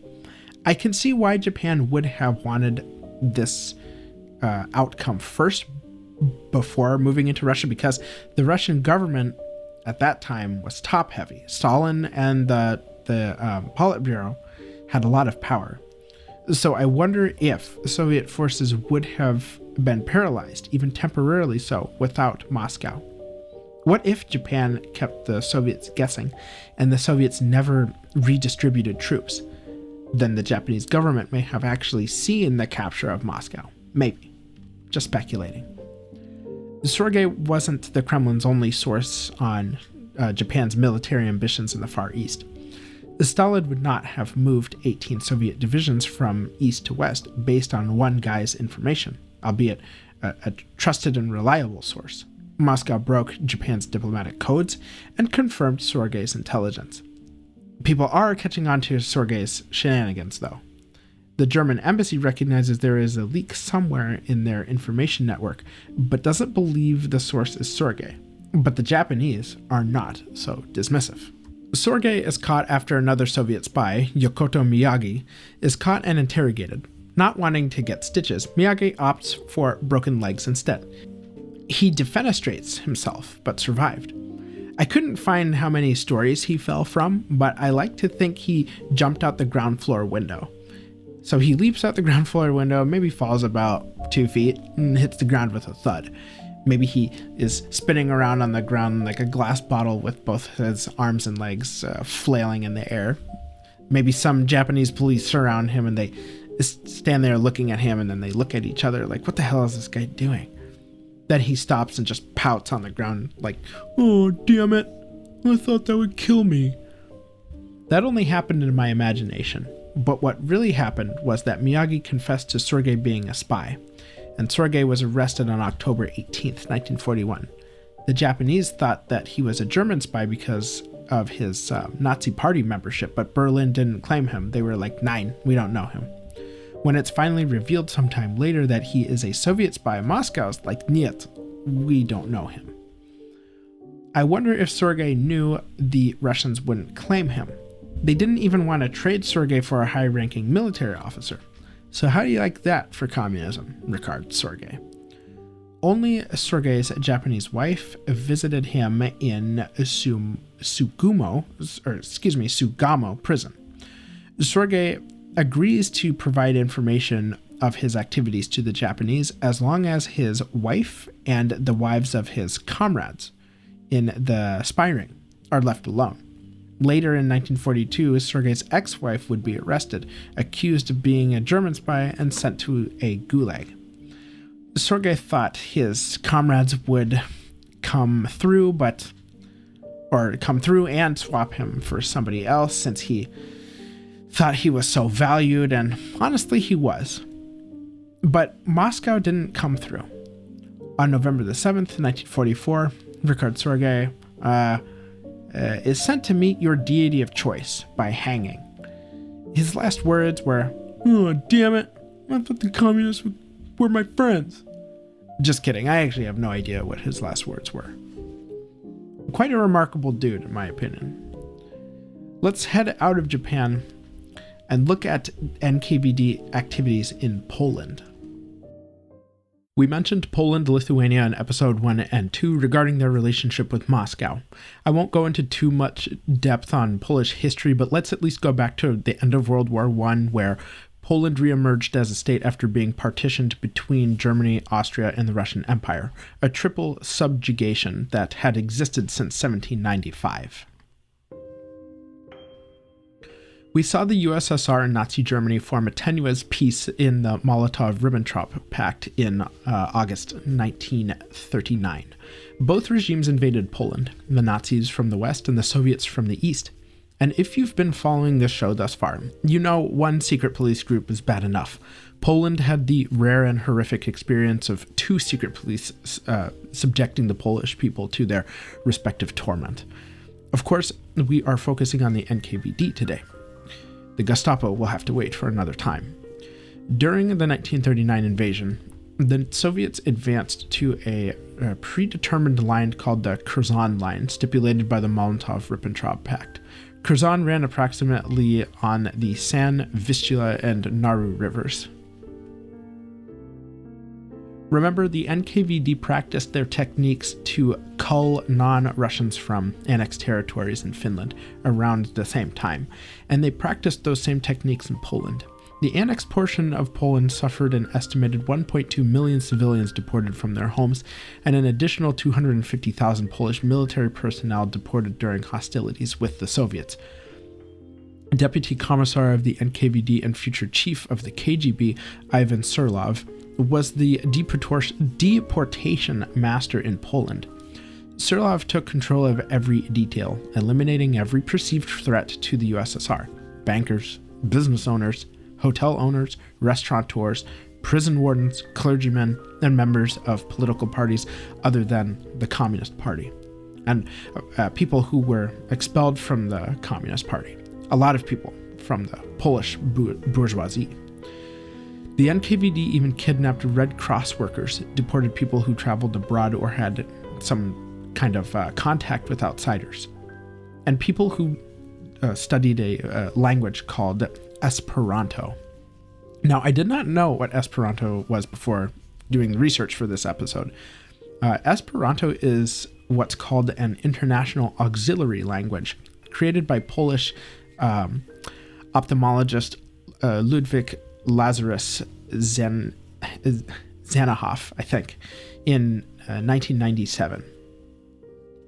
I just had to pause for a second because I said Esperanto was created in 1997, and that is not correct. It is 1887.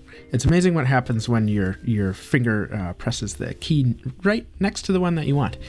Ludwik Zamenhof created Esperanto in 1887, and Esperanto is like an amalgamation of various Indo-European languages and was intended by Zamenhof to lower the language barriers between people.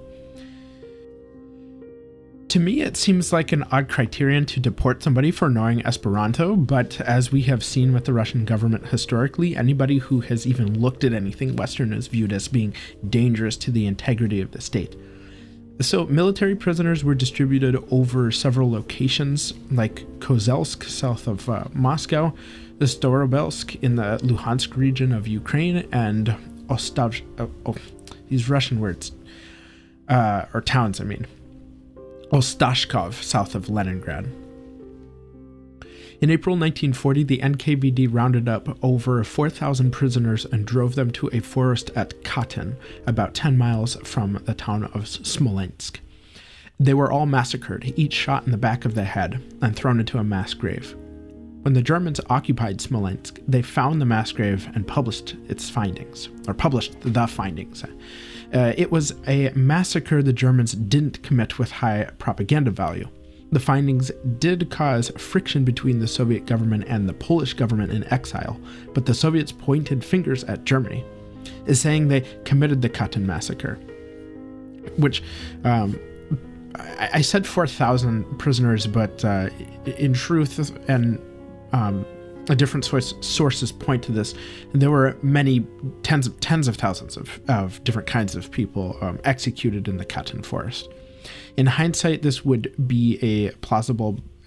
So in hindsight, Pointing the fingers at the Nazis would be plausible, but the Soviets didn't start finding concentration camps, for example, until 1944. So basically they committed this atrocity and then pointed the fingers at the Nazis. And beyond the NKVD, more recently we saw the Kremlin explain that Ukraine itself committed the massacre at Bucha. It's the same BS tactic here. Furthermore, the NKVD handed over many German citizens, Jews, and other people deemed undesirable by the Nazis directly to the Gestapo. Those unfortunate individuals had the unenviable ability to compare and contrast which secret police treated them worse. The 1939 invasion of Poland by the Nazis is seen as the start of the Second World War in Europe. Hitler's violation of Polish sovereignty obligated Britain and France to declare war on Germany. But why was war not declared on the USSR? Well, France had a defensive military convention with Poland aimed only at Germany as stipulated by this convention. France even promised military action against Germany should Poland be attacked. And the agreement was signed in Paris on September the 4th, 1939. If you're keeping track at home, that would be 3 days after the German invasion. Yet France provided minimal support, not nearly as robust as promised. Spoiler alert, the French did not attack Germany. So we can see the convention was not honored wholeheartedly against Germany. And France, legally, technically, whatever, had no obligation to declare war on the Soviet Union. Poland had a similar defense pact with Britain, but this pact was much more broad, offering assistance in defense against, quote, a European power, end quote. This was a mutual defense agreement, so either nation would come to the other's aid should they be attacked. There was a secret protocol in the pact offering assistance to Poland in an attack by Germany, but in the case of an attack by another nation, the parties would convene to determine the best course of action. Yet this contradicted Britain's obligation to attack the USSR immediately in September of 1939. When the Soviets did attack, the Polish ambassador in London called on Britain for help, and Lord Halifax was like, nah bro, fuck that. Just kidding. He said, pip pip, I spilled me tea. In the case of Poland, do nothing, you see? Gosh, I'm getting my quotes all mixed up here. No, Halifax actually said, quote, as regards to Soviet aggression, we were free to take our own decision and decide whether to declare war on the USSR or not, end quote. There were other conversations among Britain's political establishment, whether to revive the I'm going to start that over. There were other conversations among Britain's political establishment, whether to reveal the existence of this secret protocol, but it was decided not to because it would beg the question about other secret police. It would beg the question about other secret protocols attached to other treaties. All Britain did in the face of German aggression was finger wag, and as Germany took their half of Poland, then they declared war. And by they I mean Britain, declared war. The Soviets didn't attack Eastern Poland until 2 weeks later on the 17th of September. So they observed the military and diplomatic response by the West first. Seeing little to no response, the Soviets claimed there were Ukrainian and Belarusian ethnic groups left over in eastern Poland that needed protection, so they invaded. Does that sound familiar? You know, it's a matter of time before the current or future Kremlin cuckoo birds decide that Alaska is rightfully Russian and try to take it. Neither Britain nor France had the appetite for war in the 1930s, with the horrors of World War I in living memory of many. They were reluctant to go to war with Germany again, let alone the Soviet Union, a country many times the size of these three combined. But World War II was in full swing. So what was the NKVD's role? Most of this will focus on the Eastern Front in the European theater until the end of the war, when we revisit Manchuria briefly. As Operation Barbarossa unfolded, the Red Army's initial performance was lackluster for a number of reasons. The Red Army was not prepared for a major offensive by a Western European power. The Soviet industry was not fully transformed into a war machine, and Stalin's purges of the Red Army command crippled chain of command. That and fear permeated the Red Army. Taking the initiative to mount a defense would be seen as a threat by Stalin, and he'd have that officer shot. Stalin dismissed Richard Sorge's warnings of imminent German attack, so Stalin mistakenly took Hitler for a rational man. Stalin disappeared to his dacha just outside Moscow, perhaps having a nervous breakdown, realizing he'd fucked up. They ask you how you are, you just have to say that you're fine when you're not really fine. But Or Stalin was seeing who would act first to defend the motherland while sticking their neck out for the NKVD's axe. Stalin's paranoia was such that if he saw somebody taking, again, the initiative or trying to take power, then he'd have them shot. The Germans advanced well into Soviet territory, making their way towards Leningrad, Moscow, and Stalingrad, previously Tsar. The NKVD caused destruction and death on their own on the retreat. They worked their deportation networks, transporting undesirables and POWs out of the Baltic states via train.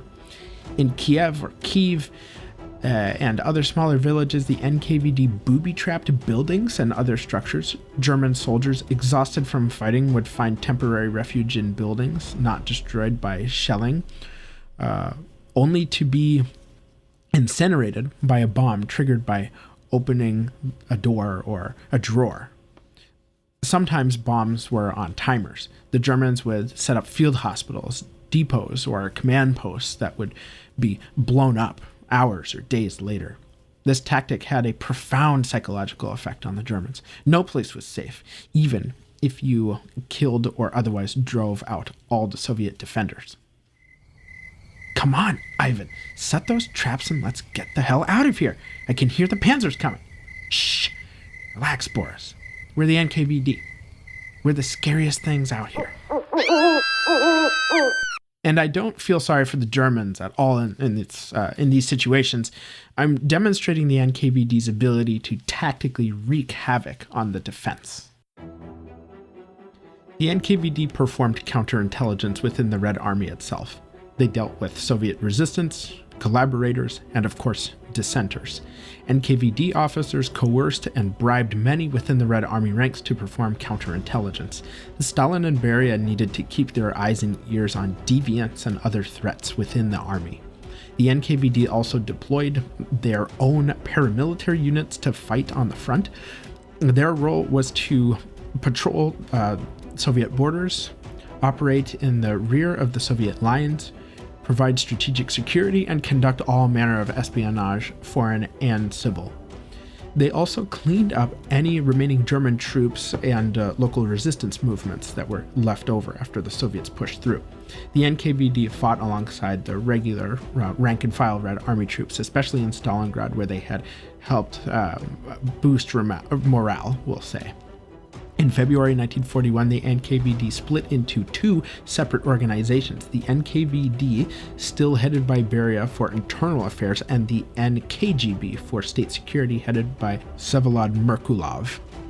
The NKGB would be reabsorbed by the NKVD in July 1941 and then separated again in April 1943. Order number 270 declared that those who surrendered to the Germans were enemies of the state, which had fatal consequences if a surrendered Red Army soldier found themselves back in NKVD custody. In 1942, Order number 227 declared that those who didn't conform to Red Army ideology would be attached to battalions in the most dangerous areas of the fighting. Unlike their German SS counterparts, the NKVD troops did not go into combat in mechanized or armored units. For example, the NKVD units were organized into numerous rifle divisions, mostly fighting in Europe. The 3rd Rifle Division saw action in Manchuria in August 1945, but these actions appear less well documented than those in Europe.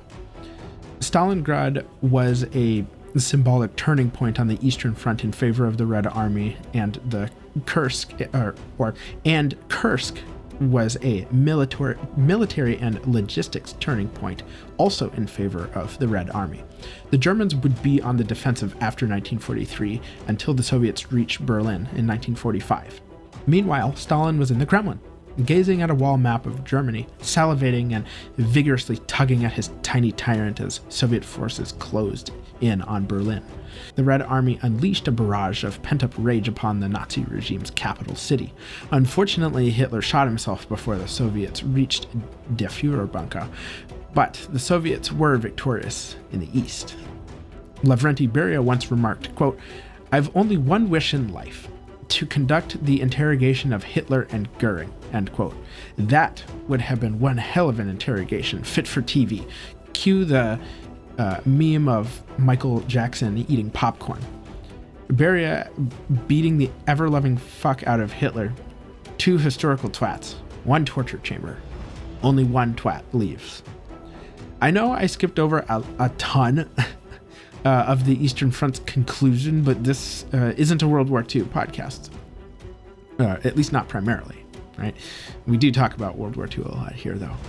The NKVD does not view peace as a time to rest.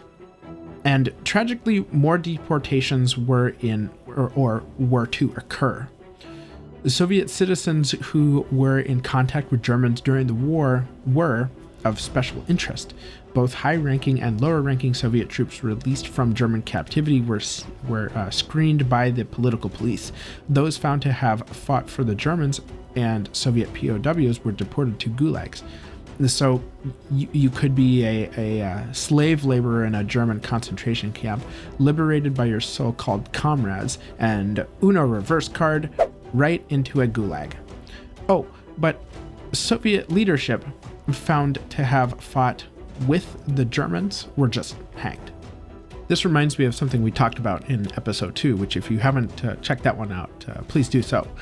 But I think I brought it up briefly here as well. After Tsar Alexander I defeated Napoleon, his army was treated like dog shit upon return to Russia, partly because it was thought those soldiers brought back dangerous Western experiences and ideas.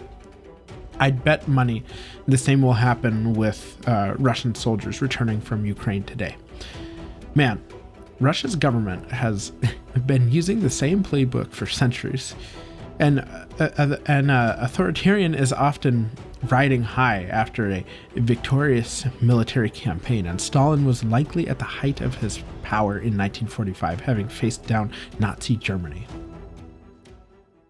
But there was a new threat on the horizon, in Stalin's view, and that threat would be on full display on August 6th, 1945.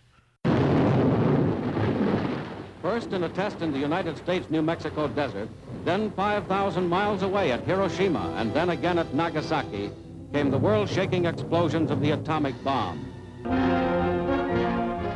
Latest reports from the Japanese say that 126,000 died as the result of the damage done by the single bomb that blasted the city. A short time ago, an American airplane dropped one bomb on Hiroshima and destroyed its usefulness to the enemy. That bomb has more power than 20,000 tons of TNT. The Japanese began the war from the air at Pearl Harbor.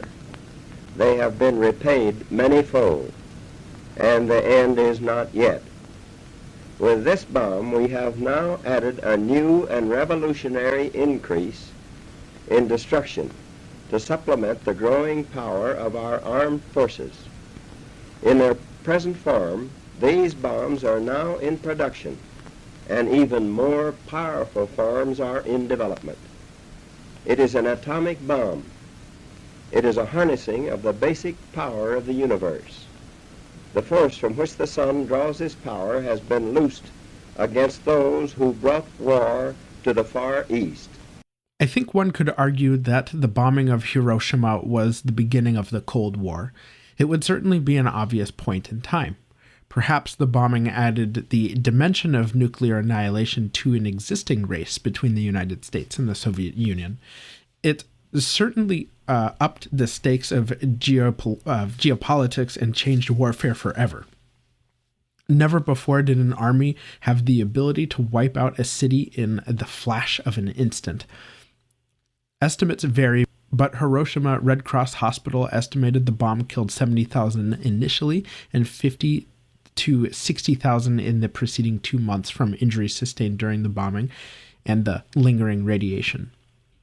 What was Stalin's reaction to the bombings of Hiroshima and Nagasaki? Assistant Secretary of War John McCloy was there at the Potsdam Conference, witnessing Stalin's reaction to President Truman informing him about the bomb. Now at Potsdam, one final move. John McCloy.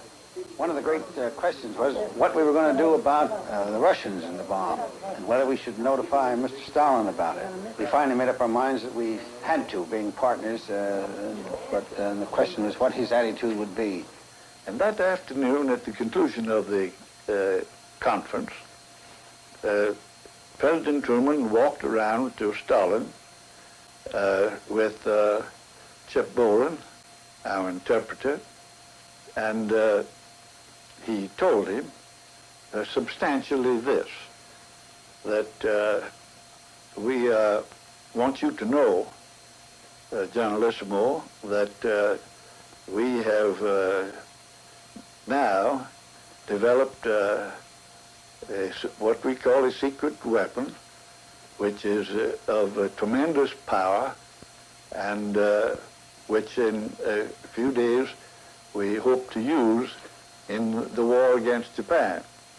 Well, knowing what he was going to do, I watched intently Mr. Stalin's face. Pretty much said, well, that's fine, just we'll use it, and what's the next item on the agenda?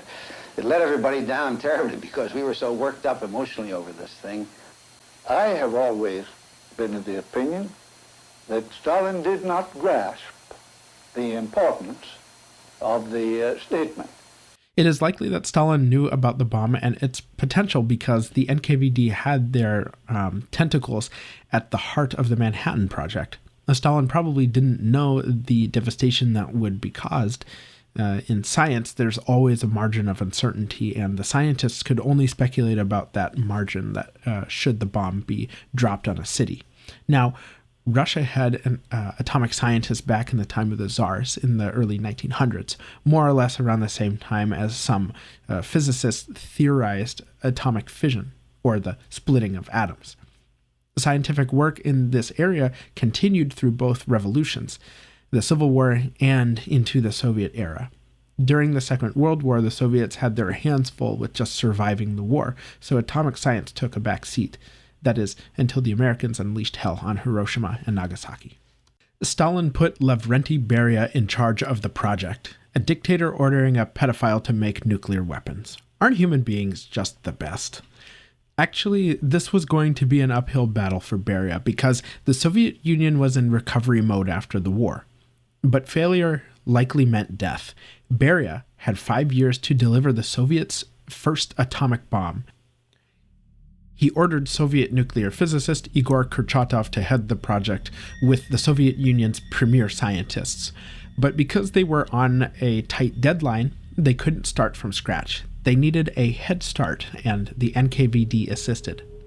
The NKVD recruited Klaus Fuchs, a German, or Klaus Fuchs, I think it's pronounced, a German refugee living in the UK, who'd worked on the American bomb project in Los Alamos, New Mexico, and was still involved in atomic projects when he returned to the UK.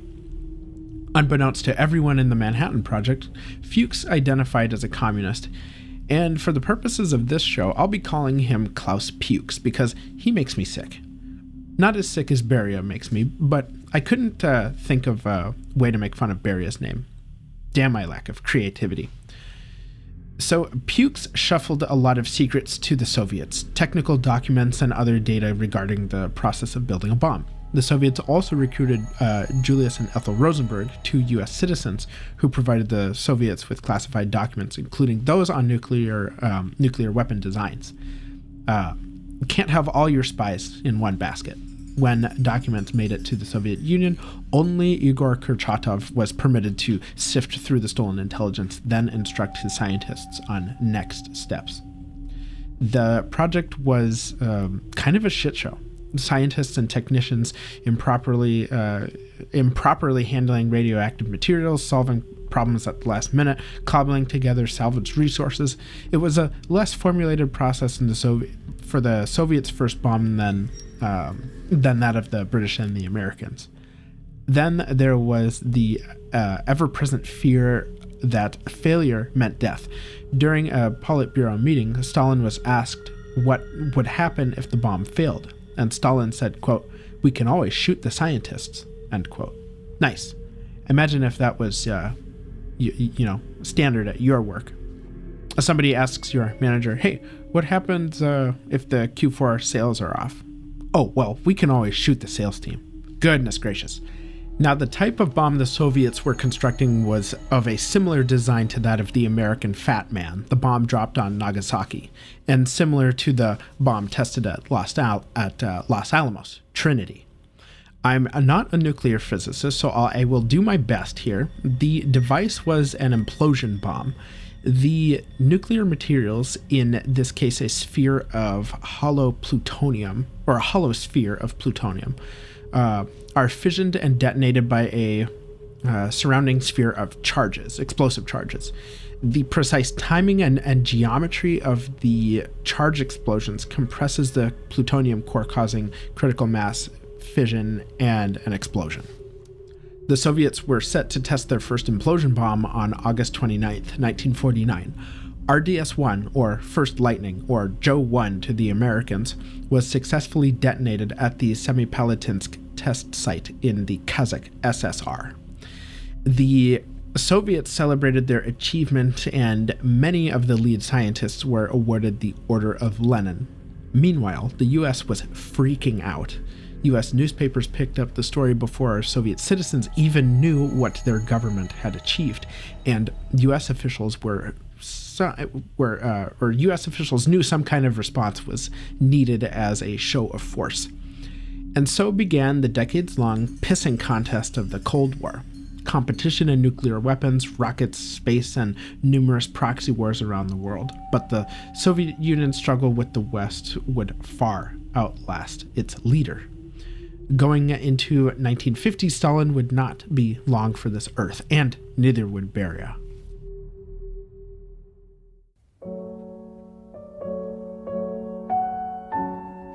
Stalin's death and Beria's downfall. In 1953, Stalin was 73 years old and suffered several cardiac events in recent years, as well as chronic conditions throughout his life, not to mention the stress of surviving as a dictator and the drinking and smoking that he partook in. Stalin's doctor told him a couple years before to work less. Stalin was also a night owl, hosting drunken dinner parties with his inner circle until 2 or 3 in the morning. The members of his inner circle would eventually go home, and Stalin would work another couple hours before going to bed at around 5 or 6 in the morning and then rising at around 11 with not-so-stiff Soviet wood. You know, he's in his 70s. I just lost all my 70-year-old male listeners. So the details around Stalin's death remain murky-ish to this day. February 28, 1953, Stalin bid farewell to his cronies from a wild night at Dave & Buster's, Soviet style. No, they were departing Stalin's dacha, or cabin if you're from Minnesota, just outside Moscow. Stalin presumably worked and went to bed later, but the next morning he did not emerge from his study, nor did the motion sensors installed in his office detect movement, nor did any of the dacha staff check on him. Particularly the longtime maid, who was like one of, if not the only person with full access to the dacha. Several sources say the staff didn't check on Stalin because they were too scared. That is certainly what is depicted in the Death of Stalin film, which obviously takes dramatic and creative liberty. Go figure. It's satire, but we'll come back to that later because some people seem to not understand satire. Eventually, somebody did check on Stalin, and he was laying face down on the floor in a soaked puddle of his own piss. Stalin toddled along for a few days in pain until the Man of Steel himself finally stopped being alive on March 5th, 1953, officially from a cerebral hemorrhage. Interestingly, Russian composer Sergei Prokofiev, who wrote the Suite from Romeo and Juliet, which, if you ignore the title, the music is the perfect theme song for Joseph Stalin. Look it up. I would play it, but Prokofiev's music isn't public domain until 2024. Did Stalin really die of a cerebral hemorrhage, though? Well, first, Secret Police is not a conspiracy show. Personally, I tire of conspiracy theories, but I think this is worth talking about. There are theories that Stalin was poisoned by Beria or another member of his inner circle for fear of being purged, since in the 1950s Stalin went on another purge called the Doctor's Plot because he was so paranoid he thought the physicians were out to get him, particularly the Jewish physicians. Another theory, which I find more interesting, is that Yugoslavian dictator Josip Tito had Stalin poisoned, since Stalin and Tito had beef. Stalin sent many assassins to kill Tito, but Tito was like Neo from The Matrix, or Castro, from Cuba, avoiding assassination attempts left and right like it was dodgeball. Tito even sent a letter to Stalin, and I'll paraphrase. Tito said something along the lines of, "Stop sending people to kill me, or I will send one, and I won't have to send another." I've never read that Stalin opened a note from a pianist and laughed himself to death, like in The Death of Stalin. And another thing I found funny about that movie is when he does start to choke or whatever it is that the actor is doing, he grabs his chest like he's having a heart attack, which is not what you would do if you're having a cerebral hemorrhage. Beria. He's dead. Let's get rid of our last monster, Lavrenti Beria. Beria lasted several months after Stalin. The remaining members of the Politburo and Stalin's inner circle had an interest in removing Beria for several reasons. Beria, being chief of internal affairs, possessed evidence, lots of evidence, regarding the crimes of the other members, including Nikita Khrushchev, for their involvement in the purges in the 1930s. I've got documents. I have documents on all of you. So they had an interest in keeping that stuff hidden, which Beria would have used to muscle his way to power. Beria was also the most likely successor to Stalin and had, one key advantage: the NKVD. Actually, the secret police were no longer the NKVD, since in March 1946, the NKVD and the NKGB were renamed the MVD and the MGB, respectively, and retained their leadership until the MGB chief, Merkulov, was replaced by General Viktor Abakumov. And going back to the film again, I'm not sure why the movie, or why in the movie they insist on calling the secret police the NKVD, since they didn't technically exist in 1953, but maybe realistically speaking, they called it the NKVD out of habit. Lastly, Beria, he was Beria, a gross, pedophilic, greasy, slimy little bastard with a brain and ambition.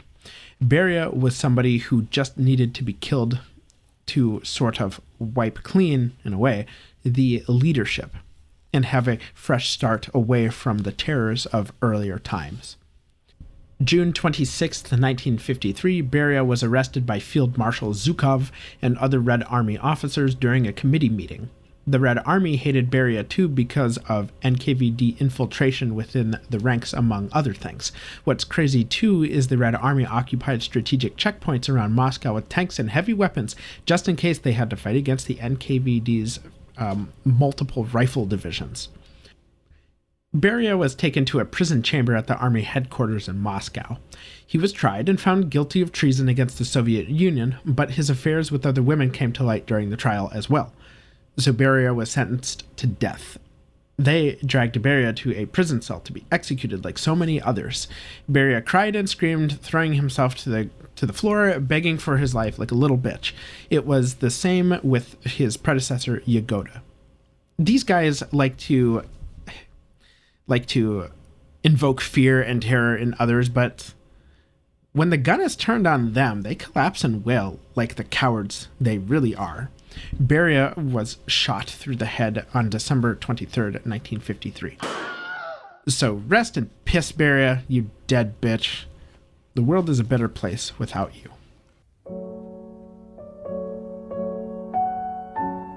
Let's recap. In the late 1930s, the NKVD was still purging people, but was increasingly focused on perceived external threats from Finland and the real threats from Germany, as well as threats in the Far East regions. The Soviet Union moved to capture more territory at its margins in Finland, in the Baltics, Manchuria, and the Pacific. Captured territories saw mass deportations by the NKVD.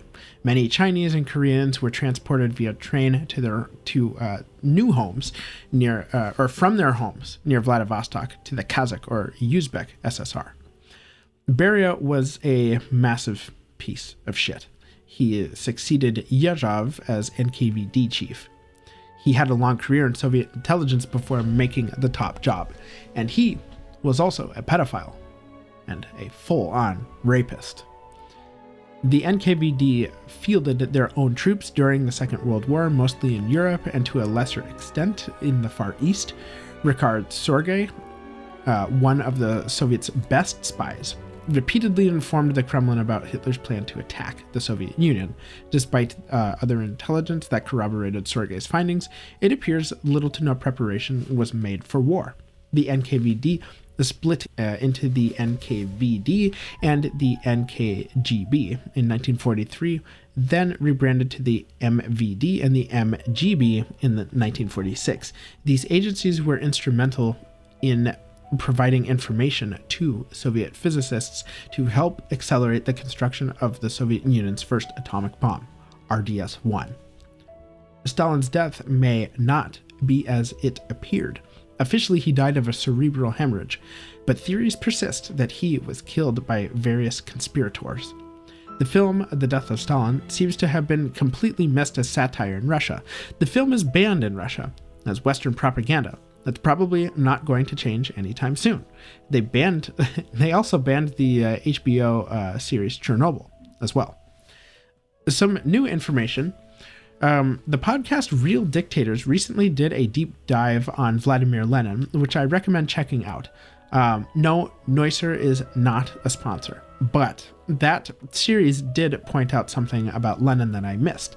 Lenin apparently had a love triangle with his wife, Nadezhda Krupskaya, and a Russian-French Communist Party member named Anissa Armand. Apparently, the three maintained some kind of relationship until Lenin and his wife parted ways with Anissa on good terms. To that I say, come on, Anissa.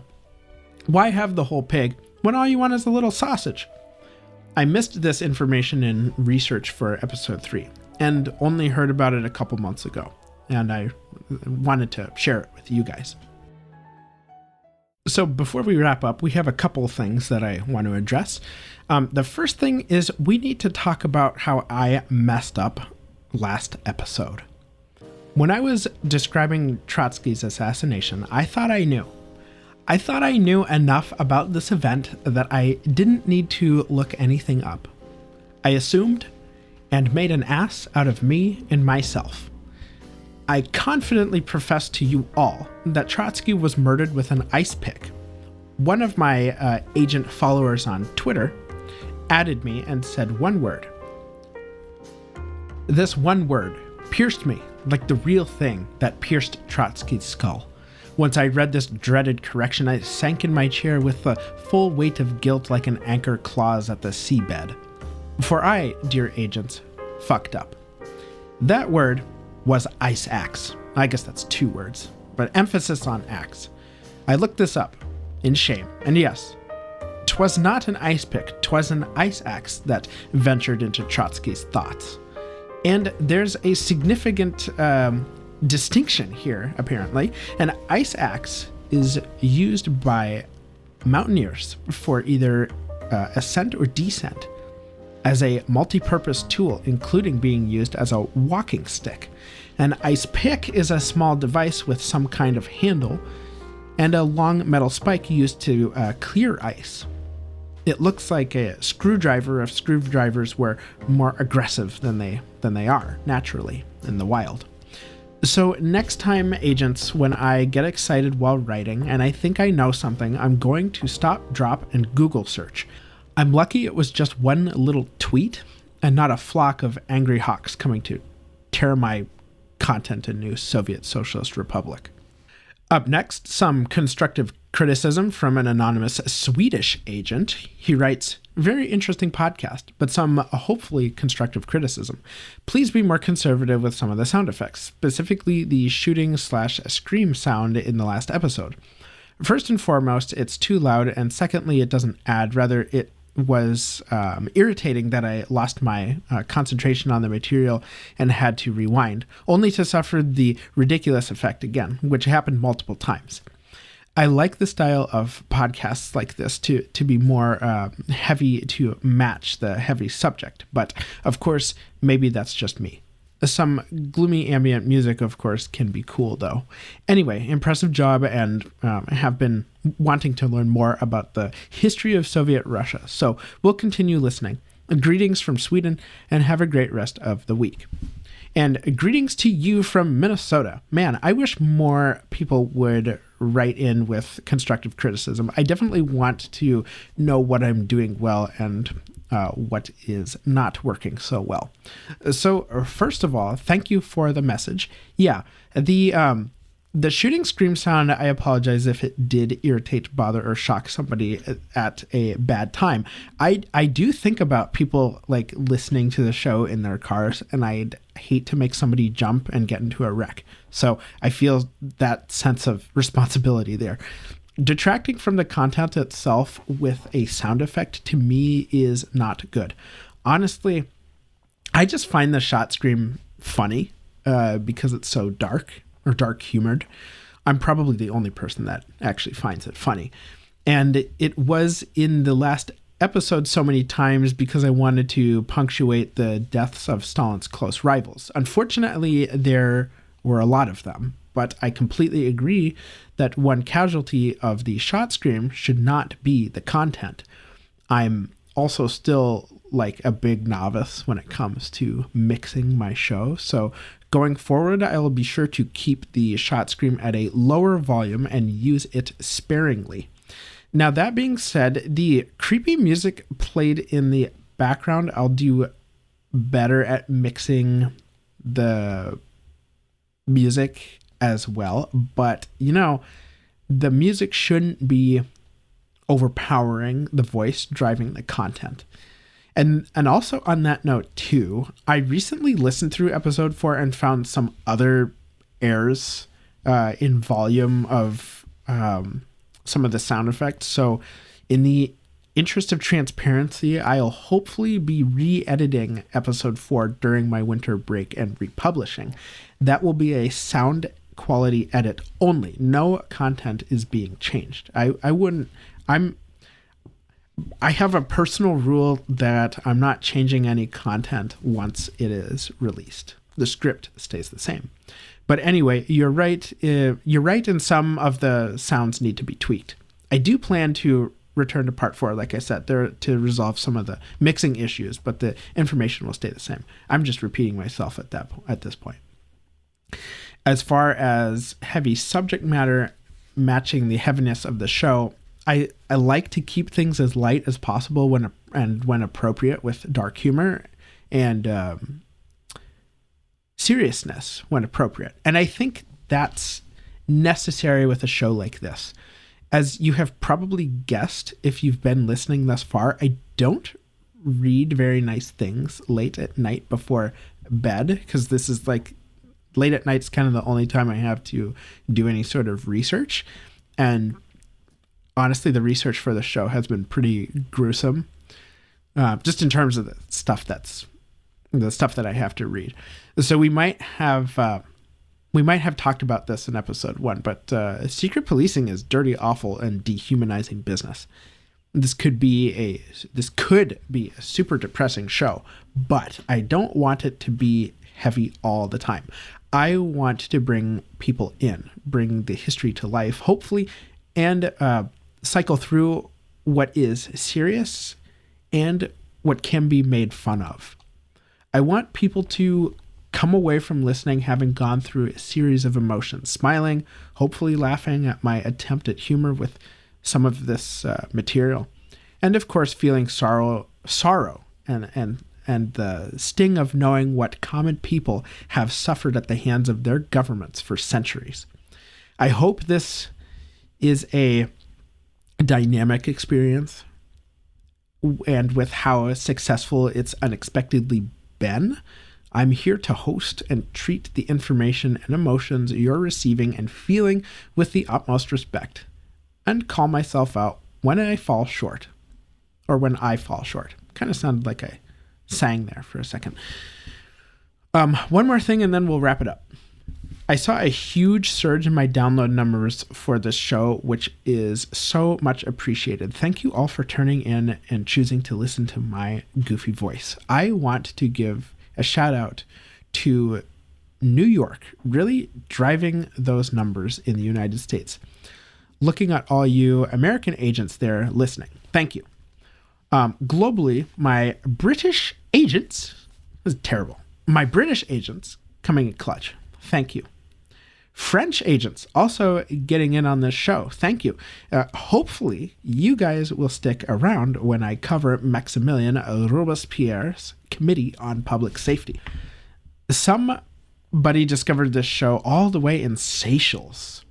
A hello from Minnesota. Weird to think that my voice is being heard in a place I've never been and likely will never go to. Not because Seychelles is not beautiful. Gosh, I would love to go to Seychelles. I appreciate all you agents finding my show, sharing it, and giving those ratings. It really, really does help me, and it really helps others find the show.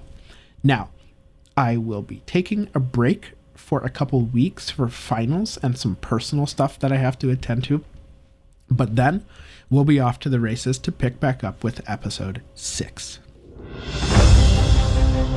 Thank you so much for listening. I hope you enjoyed this one. If you did, please rate and review Secret Police wherever you listen to podcasts. Tell your friends, tell your special someone, tell your in-laws, write your representative and tell them about the show. Follow me on Twitter at hush_popo or Instagram at Secret Police Podcasts. Agents dismissed.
For glory to me and you, and glory to Stolly Poo, for Motherland and Uncle Joe.